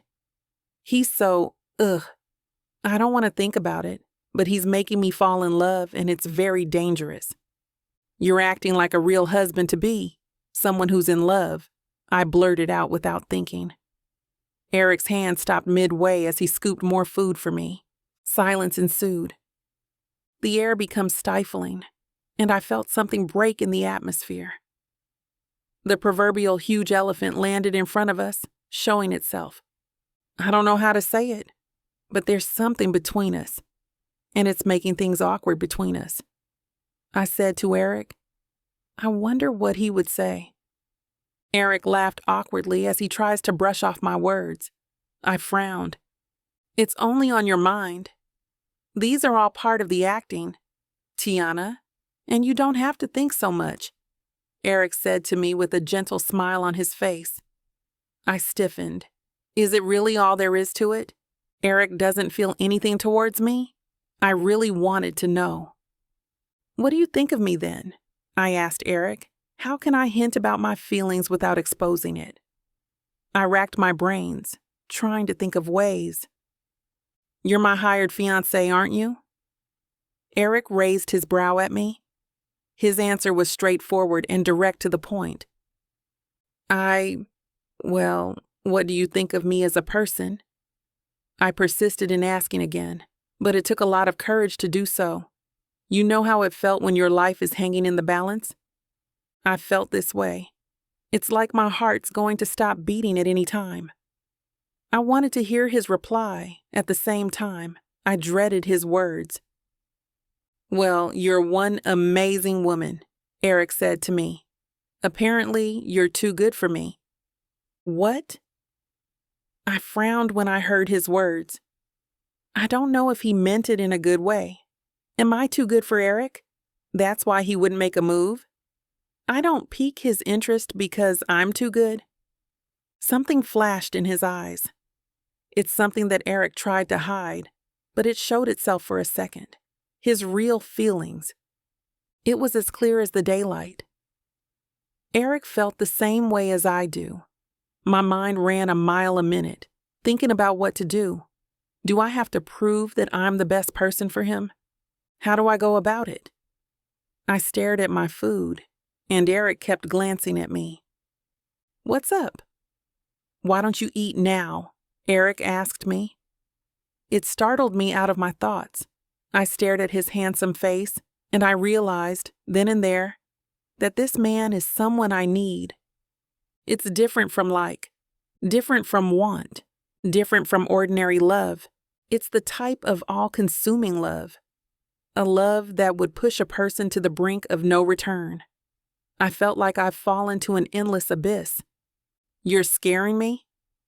Quit looking at me like this. Eric laughed awkwardly. I frowned. How am I looking at you? I brought food to my mouth. I chew as I waited for his answer, but I didn't break my eye contact. This would be the first time I felt this way. A love that was different from all others. The love from my past was so different. You couldn't compare it. Well, you're looking at me like are ready to devour me? Am I wrong? Eric asked me seriously. Our talk turned so serious. What if I planned to? I asked him. I didn't try to hide what I truly felt. It's clear in my eyes. Eric looked like he swallowed a fly. It's up to him if he denies or accepts what I offer. Chapter 15. Eric. I'm confused. The goal of this farce was eclipsed by Tiana's beauty. Her questions from last time kept repeating in my mind like a broken record. It has been days, and I tried to avoid her after that talk. Everything was awkward. When she told me those things, I told her, I'll take her on any time, and She can devour me, but in a sexual way. I'm aware that she means something else, and it wasn't sex. The way she spoke to me that day, it was an eye-opener. Maybe I should talk to her. I need to face her and be a man, right? I stood up and paced around in my study. This had become a lot more complicated than it's supposed to be. If I screw up this time, I would have to say goodbye to all my inheritance. A shark is waiting for me to fall, ready to eat me alive. My position right now, damn, who told me before that this would be a pie from the sky? I sat on the sofa, leaned my head at the side, and closed my eyes. I tried to think about what I needed to do, but Tiana's face kept flashing. I remembered the disappointed look in her eyes when she heard my words. I covered my face with my arm. I saw Tiana earlier, but I ran away. I locked myself here if I'm not at work. Tiana would hate me because of this, right? The honking of the car broke me from my reverie. I stood up and gazed out my window from the second floor. Damn! I cursed when I saw something that I don't welcome here. Why is he here? What to do? I'm not sure if Tiana's around. I don't want him to meet Tiana, I murmured as I fixed my clothes and my hair. I faced the mirror in the corner and I looked at myself. Damn, I looked like hell. My eyes were bloodshot and my hair disheveled. I walked to my door and calmly moved to the entrance to meet my uncle. Yes, it's my uncle. The dreaded existence that would destroy my life and take everything I owned if I let him. But I won't. There would be a goddamn fight if he went down this route. I stood in front of the door. My maids hurried to open it. My uncle and I stared at each other, a smile on his lips. But you couldn't mask the hostility in his eyes. It felt like a wolf staring at me. A feral animal ready to devour me whole. I grinned at Donald. Hello, Uncle, I greeted him. I can play his game as much as he wants. My dear nephew, I've decided to come and visit you. Our talk last time wasn't made clear. My uncle moved to hug me. I stiffened when I felt his arms surround. Donald Harper never changed. He was and is going to be the type of man that would bleed a person dry until only dry bones are left. I moved away as soon as he barely touched me. I didn't expect you to come today, Uncle, I said to him. My uncle and I couldn't fight directly, so everything must be done under the guise of goodwill. I knew all along about what type of man he is. A bloodsucker. I want to surprise you. Where's your fiancée? Donald's eyes roamed around, and I noticed the shine of greed in his eyes. It seems you made some changes in the house. I smiled at him. My fiancée has her own ideas, so I allowed her to renovate. After all, she's going to be my wife. You're so sweet and considerate to your future wife. Donald's voice turned sharp as he continued to look around. I bet he's calculating the price of all these materials here. There are antiques and well-known paintings here that not anyone can have because they have money. So where is your lady? Donald looked up to the second floor. Shouldn't she come down and greet her uncle-in-law? I would love to erase the pretentious smile on his face. She's not around, Uncle. She went out earlier, and I don't know when she'll be back, I replied to him. Aside from the help, it's only the two of us. Oh, I was looking forward to seeing her here. Anyway, we'll still meet next time, right? I could hear the suspicion in his voice. My hands clenched. Damn, he's clearly suspecting us. It's possible, right? Donald stared at me, his eyes not as good as before. It seemed like he got tired of pretending.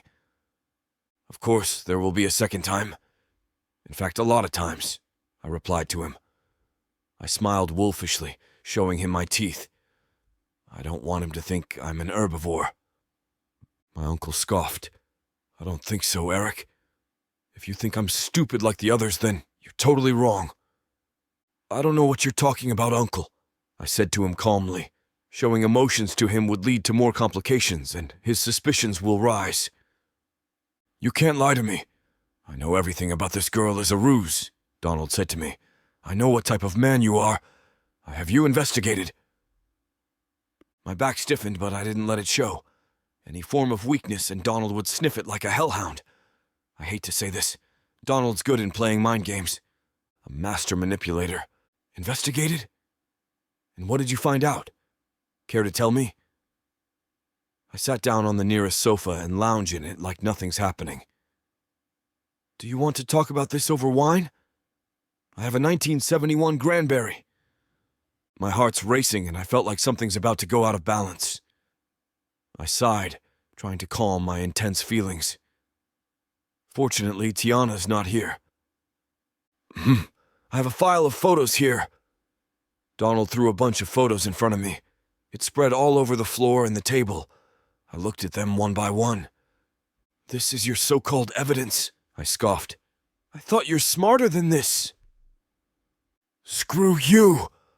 Donald's face turned reddish and his breathing becomes labored. I'm gonna prove it, and I'll throw you both out! I shook my head. Thank God. These pictures don't prove anything. The only thing that might prove it is the contract. I looked up and Tiana's standing on the side with her hands on her hips. There's no way that's ever gonna happen. Your dreams.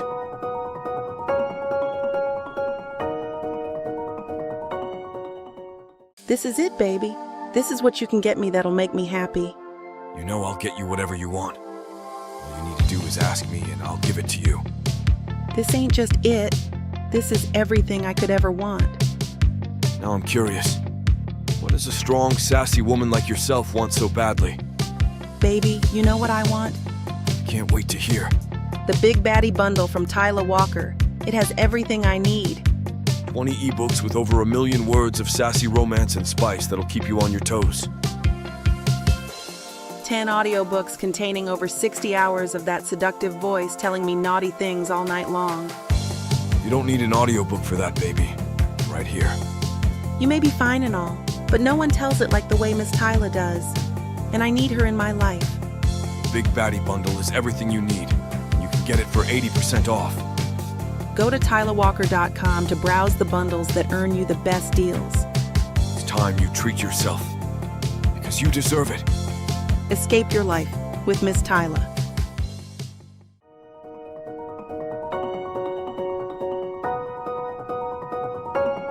Chapter 16. Tiana. I'm washed out. I kept thinking about Eric, and he seemed hell-bent on avoiding me. Any types of approach I did, he won't bother with me. I tried everything I could think of, but still nothing. I'm tired of all this nonsense. Who wants to be treated this way? Eric started treating me like I'm invincible. He probably thought that I'm not at home when, in fact, I'm reading here in my supposed-to-be bedroom. I flipped this book so many times that I could probably recite half of this from the heart. I heard the sound of engines from outside, and I looked down from my window. A car parked in the front, well, a fiery Ferrari. It looked like the owner's afraid that people would not recognize his car.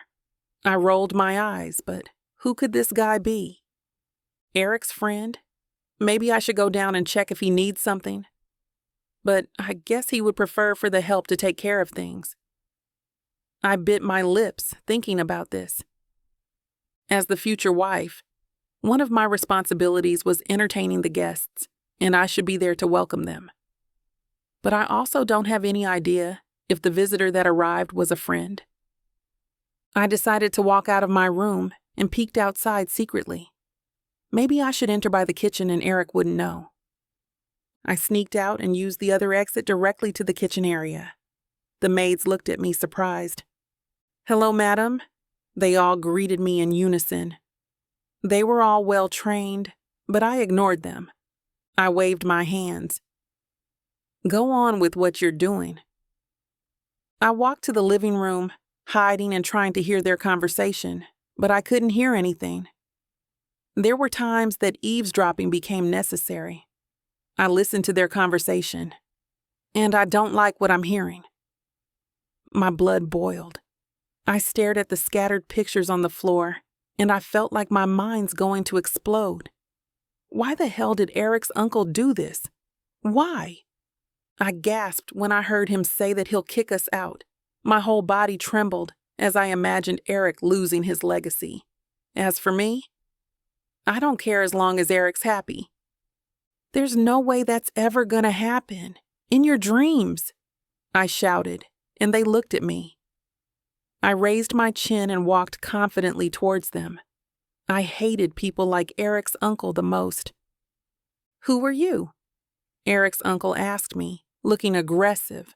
My lips curved and I moved to kiss Eric on the cheeks. You didn't tell me we have a visitor, babe. My hands caressed his arm. You should have called me. I wasn't sure when you're coming back, and I don't want to disturb you. Eric grabbed my waist, and I smiled sweetly. I don't have plans on correcting him in front of his uncle, just as I thought he doesn't even know if I'm around. A bit disappointed on my part, but still happy since he's acting very close to me now. So, how's your day? Eric asked me. How I wish that this scene would come true and not just an act. It would be amazing, and I would be happy. I stared at Eric's face, and I felt like I could do anything for him. I wouldn't let anyone destroy his hard work. Never. I have a great day, darling. You pamper me too much. I sat beside him, and I stared at Eric's uncle with hostility. I'm not a plastic person, and I couldn't act cordially with him when I'm seething inside. Stop this farce. Eric's uncle snapped at us. I know you are only acting. I have pictures, and some people heard snippets of your conversation. Who is this uncle of yours, love? You didn't introduce him to me, I asked Eric. He's Donald Harper, my uncle. You haven't seen him before because he's always busy, Eric replied to me. I nodded my head as I gave Donald a once-over. I hated men like this since I was young. I faced the man properly. Hello, Uncle Donald. I won't beat around the bush, because I couldn't care less about who you are. But since you're still Eric's uncle, I'll respect your old age. You're not welcome here. Donald gasped, and the veins on his forehead bulged. Eric looked at me like I'm a marvel of nature. I smile at my love. Who the hell do you think you are? Donald asked me, seething with anger. I could see that he wants to strangle me. Watch your words around my fiancé uncle, Eric said to Donald as he stood up. I don't like your tone. I know it. You're not really in love, and you're only after the inheritance. A woman like her is possibly a gold digger. Donald laughed like a crazy person. She's going to make you wear a green hat. I raised my brows when he said that. It's best if you don't make statements like that, Uncle. I might forget who you are, Eric said to him, and he moved me to his back, covering me with his body. I'm going to kick you out. I have evidence, Donald shouted. My lips pursed. I pushed Eric away and faced the man. You know what? No one will believe you with those pictures, I said to him. I don't see anything wrong with it. There was the picture when she was signing something, but as long as the contract wasn't clear, then it's not worth anything. How about the voice clips?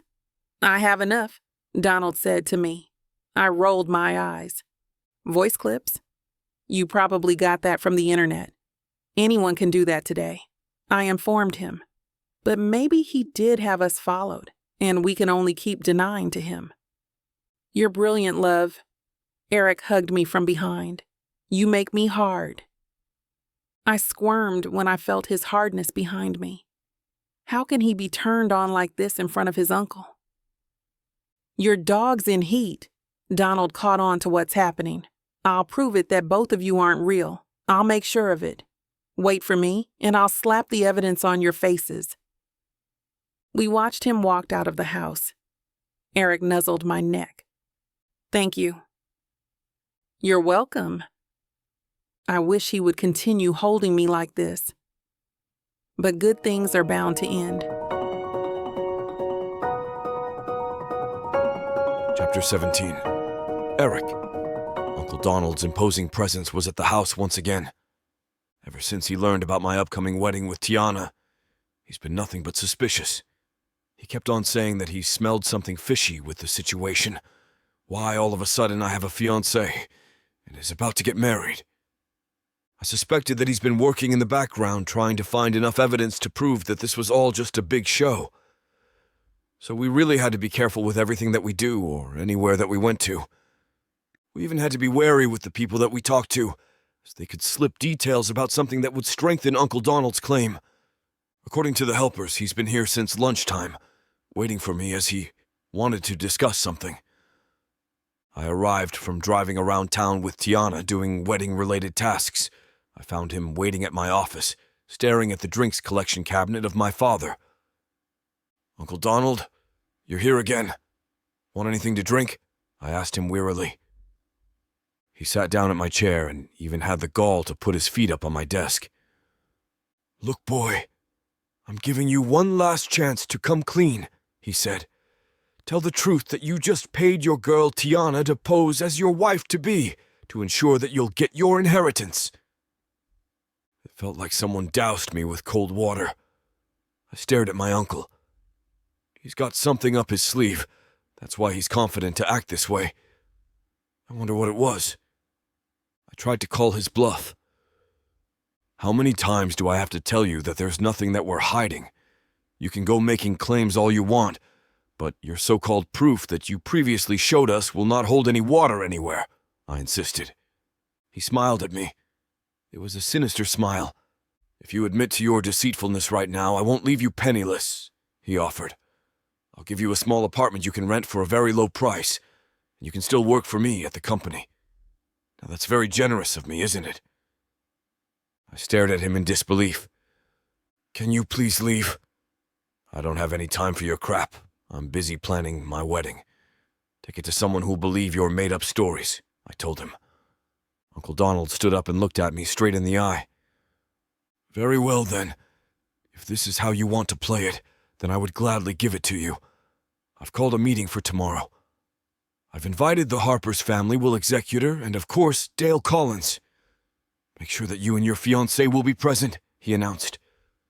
"What is this all about?" I asked, exasperated. "Oh, you'll find out soon enough. See you tomorrow, boy," Uncle Donald muttered. He walked out of my office. I felt scared. I don't know what I should do. As soon as my uncle was out of my house, I made a call to our lawyer, Dale Collins, to inquire if he knew anything about the meeting that my uncle was talking about. Unfortunately, he hasn't got any idea, too.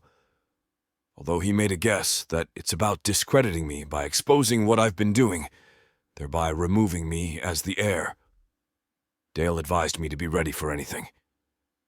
After my phone call to Dale, I searched for Tiana. I found her at the patio, reading a book. She immediately noticed the troubled look in my face. "What's wrong?" she inquired. "Uncle Donald's up to something again. He called for a meeting tomorrow with the executors of the will. We need to be there, but things could get ugly. So I want you to be prepared," I warned her. She nodded and held my hand. "No matter what happens, I'm here for you," she assured me. "Don't forget that." I wasn't able to get any decent sleep last night. It's already 11 a.m. Some of the expected guests are already settled in the meeting room. Uncle Donald arrived, and he walked in as if he already owned the house. He went straight to be with the others. I fetched Tiana from her room, and we waited at the foyer for Dale to arrive. He looked somber as he looked at me, to Tiana, then back to me. "Be ready for anything your uncle throws at you," he reminded me. "Don't worry, I'll do everything in my power to make sure your uncle will not get anything he isn't entitled to." I nodded at him, and we walked together towards the room. It felt like I was walking to my execution. I opened the door and we entered. Uncle Donald clapped his hands. "Finally, we're all here. We can start now," he said. "You all might want to sit down, as this will really be big." Everyone looked at him, waiting for his announcement. He cleared his throat. "Okay. The reason that I've called every one of you here right now is because I found out that my dear nephew here is a liar and a cheater," he stated. He started distributing papers to everyone. "As you can see, I've managed to get a copy of an email which contains the contract between Eric and Tiana here. I won't go into the details, but basically, they're trying to fool us all to get their hands on the money," he continued. Everyone looked at the evidence. Murmurs of shock and disbelief can be heard. I browsed through the papers, and indeed, it's one of the email exchanges between Dale, Tiana, and me. That bastard hacked through our emails. That's the only way he can get a copy of this. I'm sorry, Donald, but the contract you are pertaining to isn't even signed. How can you be sure that this is in effect? Plus, you could have easily made up these emails. How do we even know that it's real? Dale challenged him. Uncle Donald frowned. He didn't see this coming. Let's have an investigation then, he suggested. But until anything has been proven, Eric here should be put on preventive suspension. Since I'm the next of kin, I'm putting myself as the acting CEO until we have results. No one objected. Uncle Donald looked at me. Now, as for you, Eric, and your fiancée Tiana, you can now pack your bags, leave this mansion, and look for your own place to stay at, he declared. He kicked me out of my own house. He'll pay for this. Chapter 18. Tiana. I won. Donald Harper watched us as we dragged our luggage. My heart ached for Eric. I'm aware of the importance of his inheritance for him. Knowing that he wouldn't be able to step in here again must have broken his heart. I glared at Donald as he laughed out loud. I wished I could dig his eyes out and hand it over to Eric. Yes, it's sinister, but come on, I'm so angry, and I'm even afraid of what I could do to him. I could do anything for Eric. Well, as long as it's not killing someone. I stared at Eric as he gazed at the estate and at the people around. The staffs were crying, and they stopped working for today. It's clear that they loved Eric and maybe me. No matter how Donald told them to work, they didn't and stood by the grounds to wait for us. I smiled as I saw their loyalty and love for Eric. The women dabbed at their eyes with their handkerchiefs, and the men have their caps over their heart as a sign of respect. I'm sorry, I heard Eric murmur. We gazed at each other, and my heart broke once more when I saw the raw pain in there. It felt like someone squeezed my heart to the point that I can barely breathe because of the pain. I couldn't take it. I closed my eyes, trying to stifle the sob that's rushing out of my mouth. I managed to stop it in time, and Eric took me in his arms. I want to cry for him because he couldn't do it himself. Eric's hold on me tightened. Don't cry, Tiana, Eric said to me. Everything's going to be fine. Did I not act well because he found out easily? Maybe it's my fault? I asked him. I'm so upset, and I felt like I'm one of the reasons why this act failed. It's not your fault that my uncle is a snake. He's a bastard. Eric replied to me as he continued to caress my hair. What will you do now? I asked him. My heart raced, thinking of the possibilities. Maybe it's time to leave Eric. Do I say goodbye? I looked up at Eric, and he looked down at me. Our eyes met. And then, and there, I know all along that I'm hopeless when it came to love. Maybe it's best if I stayed away from him. Eric had no use for me now, and I might be a burden him. The least I wanted to do was to add to his problems. I don't know what I'll do yet, Eric replied to me, never breaking eye contact. I grabbed his arms, thinking that this will be the last time I'm able to hold him like this. Maybe you should go on a vacation. Relieve some stress. I shrugged my shoulders. Maybe go to a tropical country and have fun. Will you come with me? Eric grasped my chin. My body trembled, and I almost leaned to his body for support. I don't know, I replied solemnly. Why did Eric question me with this? What could be his aim? Is he in love with me? What the hell are you still here for? And don't you show me such sweet actions to sway me. I know you're acting, Donald Harper shouted at us as we were still in front of the mansion. You think you can trick me? I'm not stupid, Donald Harper shouted again at us. I'm going to call security for public disturbance, and you can both rot in jail. Enjoy this while you can, Donald. But I'm sure you're going to pay the price for what you did, Eric replied to him. Boy, you're still going to your destination, but I'm already coming back. Who do you think you are to lecture me? Donald said to Eric. Old man, you should just stay in your closed-off world and don't try to enter ours. You won't understand because your intelligence is only so much, I snapped at him. He didn't deserve any form of respect, and Eric as his nephew. Tiana, there's no point in talking to him. Eric grabbed my arm. I shook him off. We can't leave as long as I don't say my piece, I announced. Old man, I don't understand what's on your brain, and you must have a rock heart. You're the scum amongst the scum. Donald just laughed it off. Little girl, you should go away now, Donald said to me. I stood straight. You're not deserving of this place. I pointed at the mansion. You don't even compare to Eric's nail. You're only going to lead Eric's legacy to destruction. Donald Harper's face turned red, and he shouted for the guards to kick us away. Get them. Throw them out and make sure to never let them come back. Donald shouted and shouted, but no one moved. Nobody listened to him. You know what? You're one pitiful person. You're going to grow old alone and with no one to love you, I said to him. I could imagine his bleak future. The anger in my heart transformed to pity. I looked at Eric, and he stared at me with shining eyes. Let's go. You don't have to waste your saliva for this man. Eric held my waist, and we walked to his car. You're amazing, you know that, right? I smiled weakly at him, and I entered the car. We were silent as he drove away from the house. I closed my eyes, trying to steel my heart. Eric stopped the car in front of a park. I looked around. Where are we? I asked him. Why did he stop? I want to tell you something. Eric turned to me. His voice held solemnity and warmth. I frowned, my heart beating fast, feeling nervous. What is it? I wanted to tell you this, but I don't know where to start. Will you listen to me and hear me out? Eric grabbed my hands. I gasped when I felt how cold his hands were. I don't know what's this about, but I want to hear it. I love you. I gasped when I heard his words. I couldn't help it. I'd opened the door and walked out of the car. I couldn't take it all in inside the car.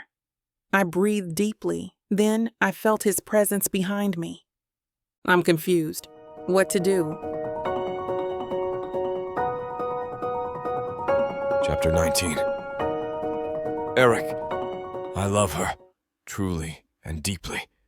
The moment I confessed my feelings to her, with my heart pounding and my breath shaking, I knew it to be true. If not love, what else could this unfathomable deepness of my feelings for her could mean? If it wasn't love, then why did I have this powerful need to be with her? To hold her and keep her in my arms? Where did this urge of wiping the sadness and doubt from her face, of making her smile and laugh, of making sure that she's happy, come from? Why was it that I felt that I was willing to go through great lengths if it meant giving her everything she wanted? If she asked me to pull the moon and the stars from the night sky for her, I'd do it in a heartbeat. It's love. My heart, my mind, and my soul told me so. You don't know what you're saying, Eric. She turned away and my chest dropped. It's the first time I bared my heart to another. For her not to believe me, it made my heart clench. But I wouldn't let this deter me. I took her arm and turned her gently so she could face me. Tiana, I love you. If I have to say this again and again in order for you to believe me, then I will, I said earnestly. I love you, and I had never been so sure of anything in my life. But I'm just your pretend wife, and now that the jig is up, she said, refusing to look at me. How could you even love a simple girl like me? It physically pained me how Tiana thought she wasn't deserving of my love. Are you kidding me? I said, a genuine smile curling on my lips. Beautiful and kind Tiana, who's obsessed with sweets and yet gives her candies to crying kids. What's not to love? She laughed, and that's the expression I wanted her to wear. Inheritance or not, I want to be with you, I said seriously, and it hit me. Let's marry. What? I knelt on one knee and gazed up at her flabbergasted face. I don't have a ring right now, but... I said as I took her hand. Will you marry me, Tiana? Her eyes shone with unshed tears, undeniable happiness pouring from those beautiful brown orbs. And finally, she spoke. Yes, I will. The wedding was a simple, intimate affair, attended only by our closest friends and family. It's a far cry from the grand ceremony that we previously had planned together before my snake of an uncle ruined everything. But I found that I actually preferred it this way, set in a beautiful botanical garden inside a large glass greenhouse. Everything seemed magical as the late afternoon rays lighted the face of my bride. She walked down the aisle with her father, the glow in her face showing even under the veil that partially hid her face. She had never looked more beautiful than this moment in her white, immaculate dress. My breath hitched at the pretty picture she presented, still in disbelief that this was really happening. I'm about to marry the love of my life. All throughout the ceremony, my eyes were on Tiana, trying to remember every detail of this moment with her. The world around us might as well haven't existed with the way we held each other's gazes. The first time I met you, I knew that I couldn't let you go, I said as I took my vow, pouring out the words that have been hiding in my heart. That day you made me spill my cinnamon roll frappuccino. I can still remember how you mourned over it. It was the first day of my journey of learning about love, how to love, and how to receive love. We went through this crazy ruse, and though the aftermath wasn't what we expected, it ended better than what we could have ever imagined, which is me standing here before you. From this day forward, there is no me without you, and no you without me. I vowed to love you under any circumstance. I vowed to make you happy. I will love you now and forever, Tiana. Her voice shook, and her eyes brimmed with tears. Eric, it's been a roller coaster ride, and ever since you entered my life, it's never boring anymore. Every day with you is an adventure, a discovery, and a triumph. We learned so much from each other, and we grew a lot since the day we bumped into each other. Eric, you saw me for me and accepted me with all of my doubts and insecurities. I vow to be by your side, to be your confidant, your best friend, and your partner. In tears and in laughter in this world and the next, you will have my heart till the end of time. I love you, and I will love you forever. Happiness filled our hearts as the ceremony went on, and everything couldn't have been any more perfect. By the power vested in me, I declare that you've been lawfully married. You may now kiss the bride. Tiana smiled at me, eyes full of emotion, as I lifted the veil from her face. I conveyed the elation I felt of finally being her husband as I looked deeply into her eyes before pulling her into a soul-searching kiss. Mrs. Harper. Mr. Harper, she beamed. I have something to tell you. I leaned towards her so she wouldn't have to tiptoe and heard her whisper. Eric, I'm pregnant. For a moment I just stared at her, caught flat-footed by her sudden revelation. You mean... what? I said dumbly. Grinning at my reaction, she took my face into her palms and exclaimed, You're going to be a father, Eric! Whoops of joy erupted from my mouth, overwhelmed and giddy by the news. And I leaned down once again and passionately took Tiana's lips into mine. Everyone who heard Tiana's words cheered and started congratulating us. Tiana and I laughed in joy, but someone else seemed even more enthusiastic than us. Eric, do you know what this means? Dale asked as he walked up to me, eyes shining in excitement. You'll get it all back! My mind still reeling from the fact that I was going to be having a child with Tiana, with the woman I loved who I just married. I wasn't able to immediately comprehend what Dale was saying.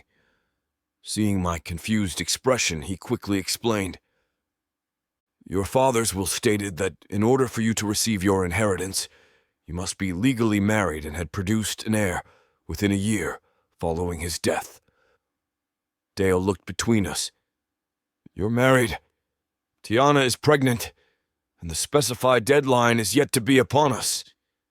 Eric, you fulfill the clause. You'll get everything back. My eyes widened, astonished. It didn't even occur to me the possibility of claiming my inheritance back. Tiana, at my side, squealed and threw herself at me. I'm so happy for you, Eric! I gazed at this woman before me who had saved me in so many ways, and I couldn't contain the emotions running wild and rampant inside me. Thank you, Tiana, I said wetly, a detail if asked later I would deny to my grave. I love you. She smiled that special smile that only she could produce, the one that she would unconsciously give me whenever I look at her, the one that she bestowed upon me after I finally apologized to her that first day we met each other. I love you too, Eric. You think you can catch me?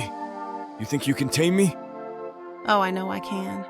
And you know it too, baby. I gotta tell you, you're not the first to try. But don't worry, baby. I'll be the last.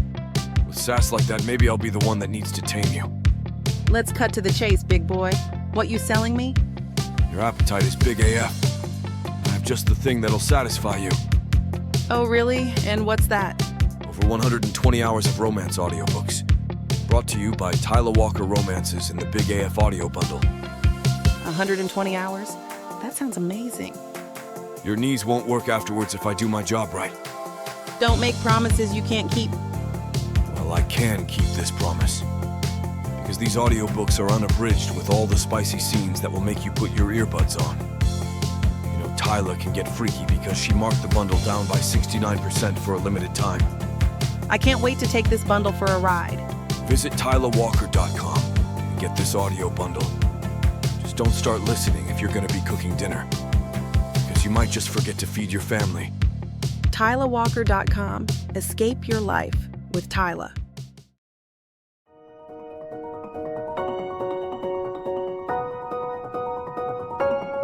Chapter 20. Tiana. Thank you, Mr. Cook. Pleasure doing business with you. The moment I saw Eric smirking when he got off the phone, I knew something big had happened. What is it now? I asked, raising an eyebrow.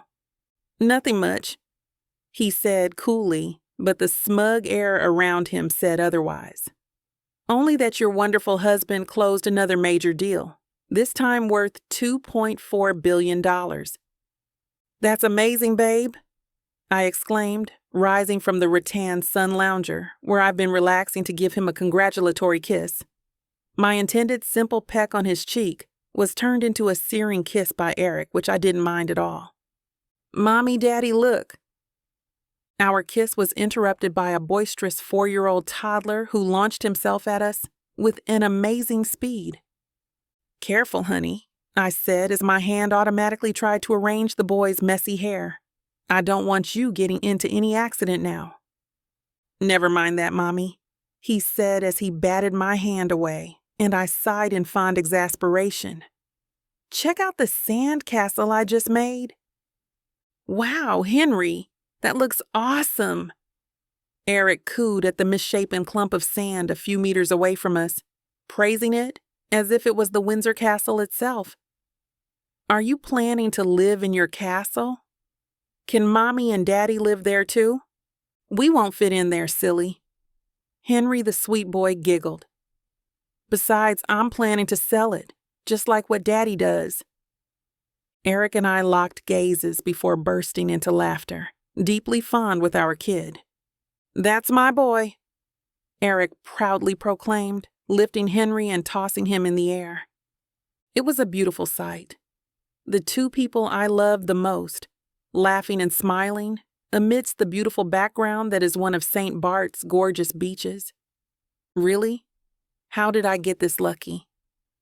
I took in the feathery white sand beneath my feet, the crystal clear waters in the distance, the cloudless sky above, and the fresh salty breeze that was gently whipping my hair against my face.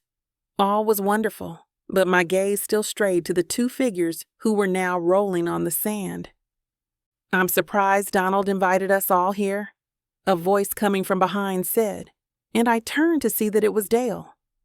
Spending a week at the most expensive hotel here in the Caribbean to celebrate his 60th birthday with us isn't really the kind of thing he would do. Donald is a lonely man, I replied, thinking of Eric's uncle who almost costed my husband his inheritance. I never held a grudge against him, though. He's changed his ways. He just wants his family to be with him. She's right.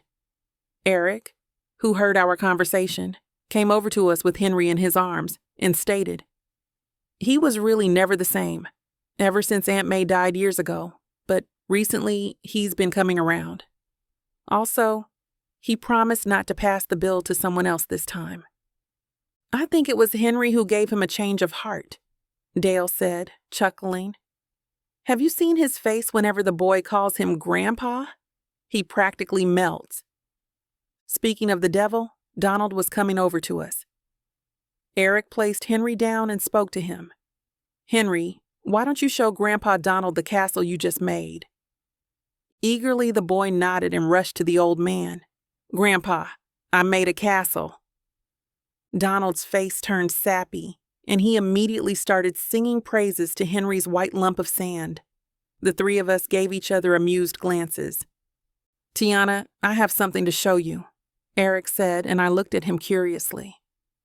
Excusing ourselves from Dale, after instructing Kevin to look after Henry, Eric led me a distance away from the resort we were staying.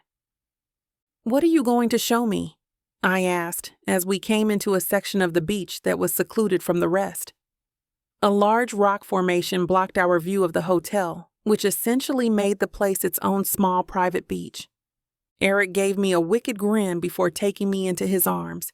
His lips met mine with a passion that could only come from him. And that's where we're going to put a pause on pleasure. It looks like the rest of this chapter is just too naughty to put on the air.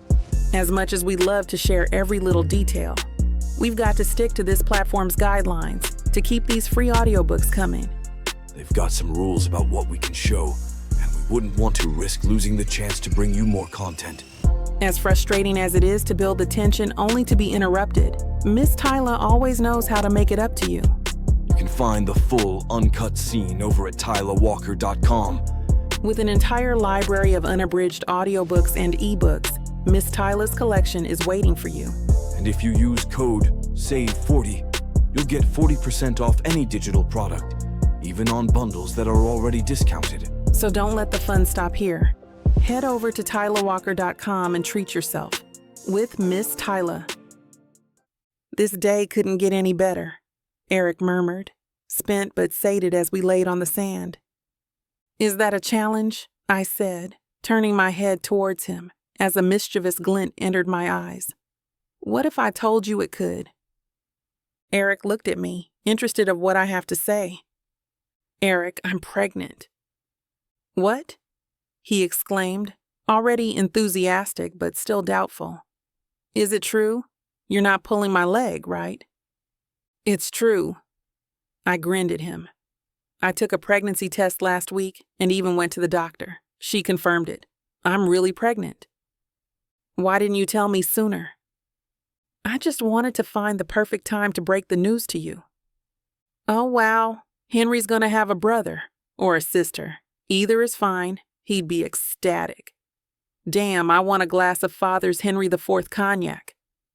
This is definitely an occasion to celebrate."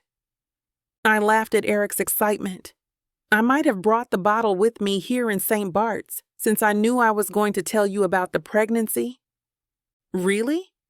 You're the best, Tiana.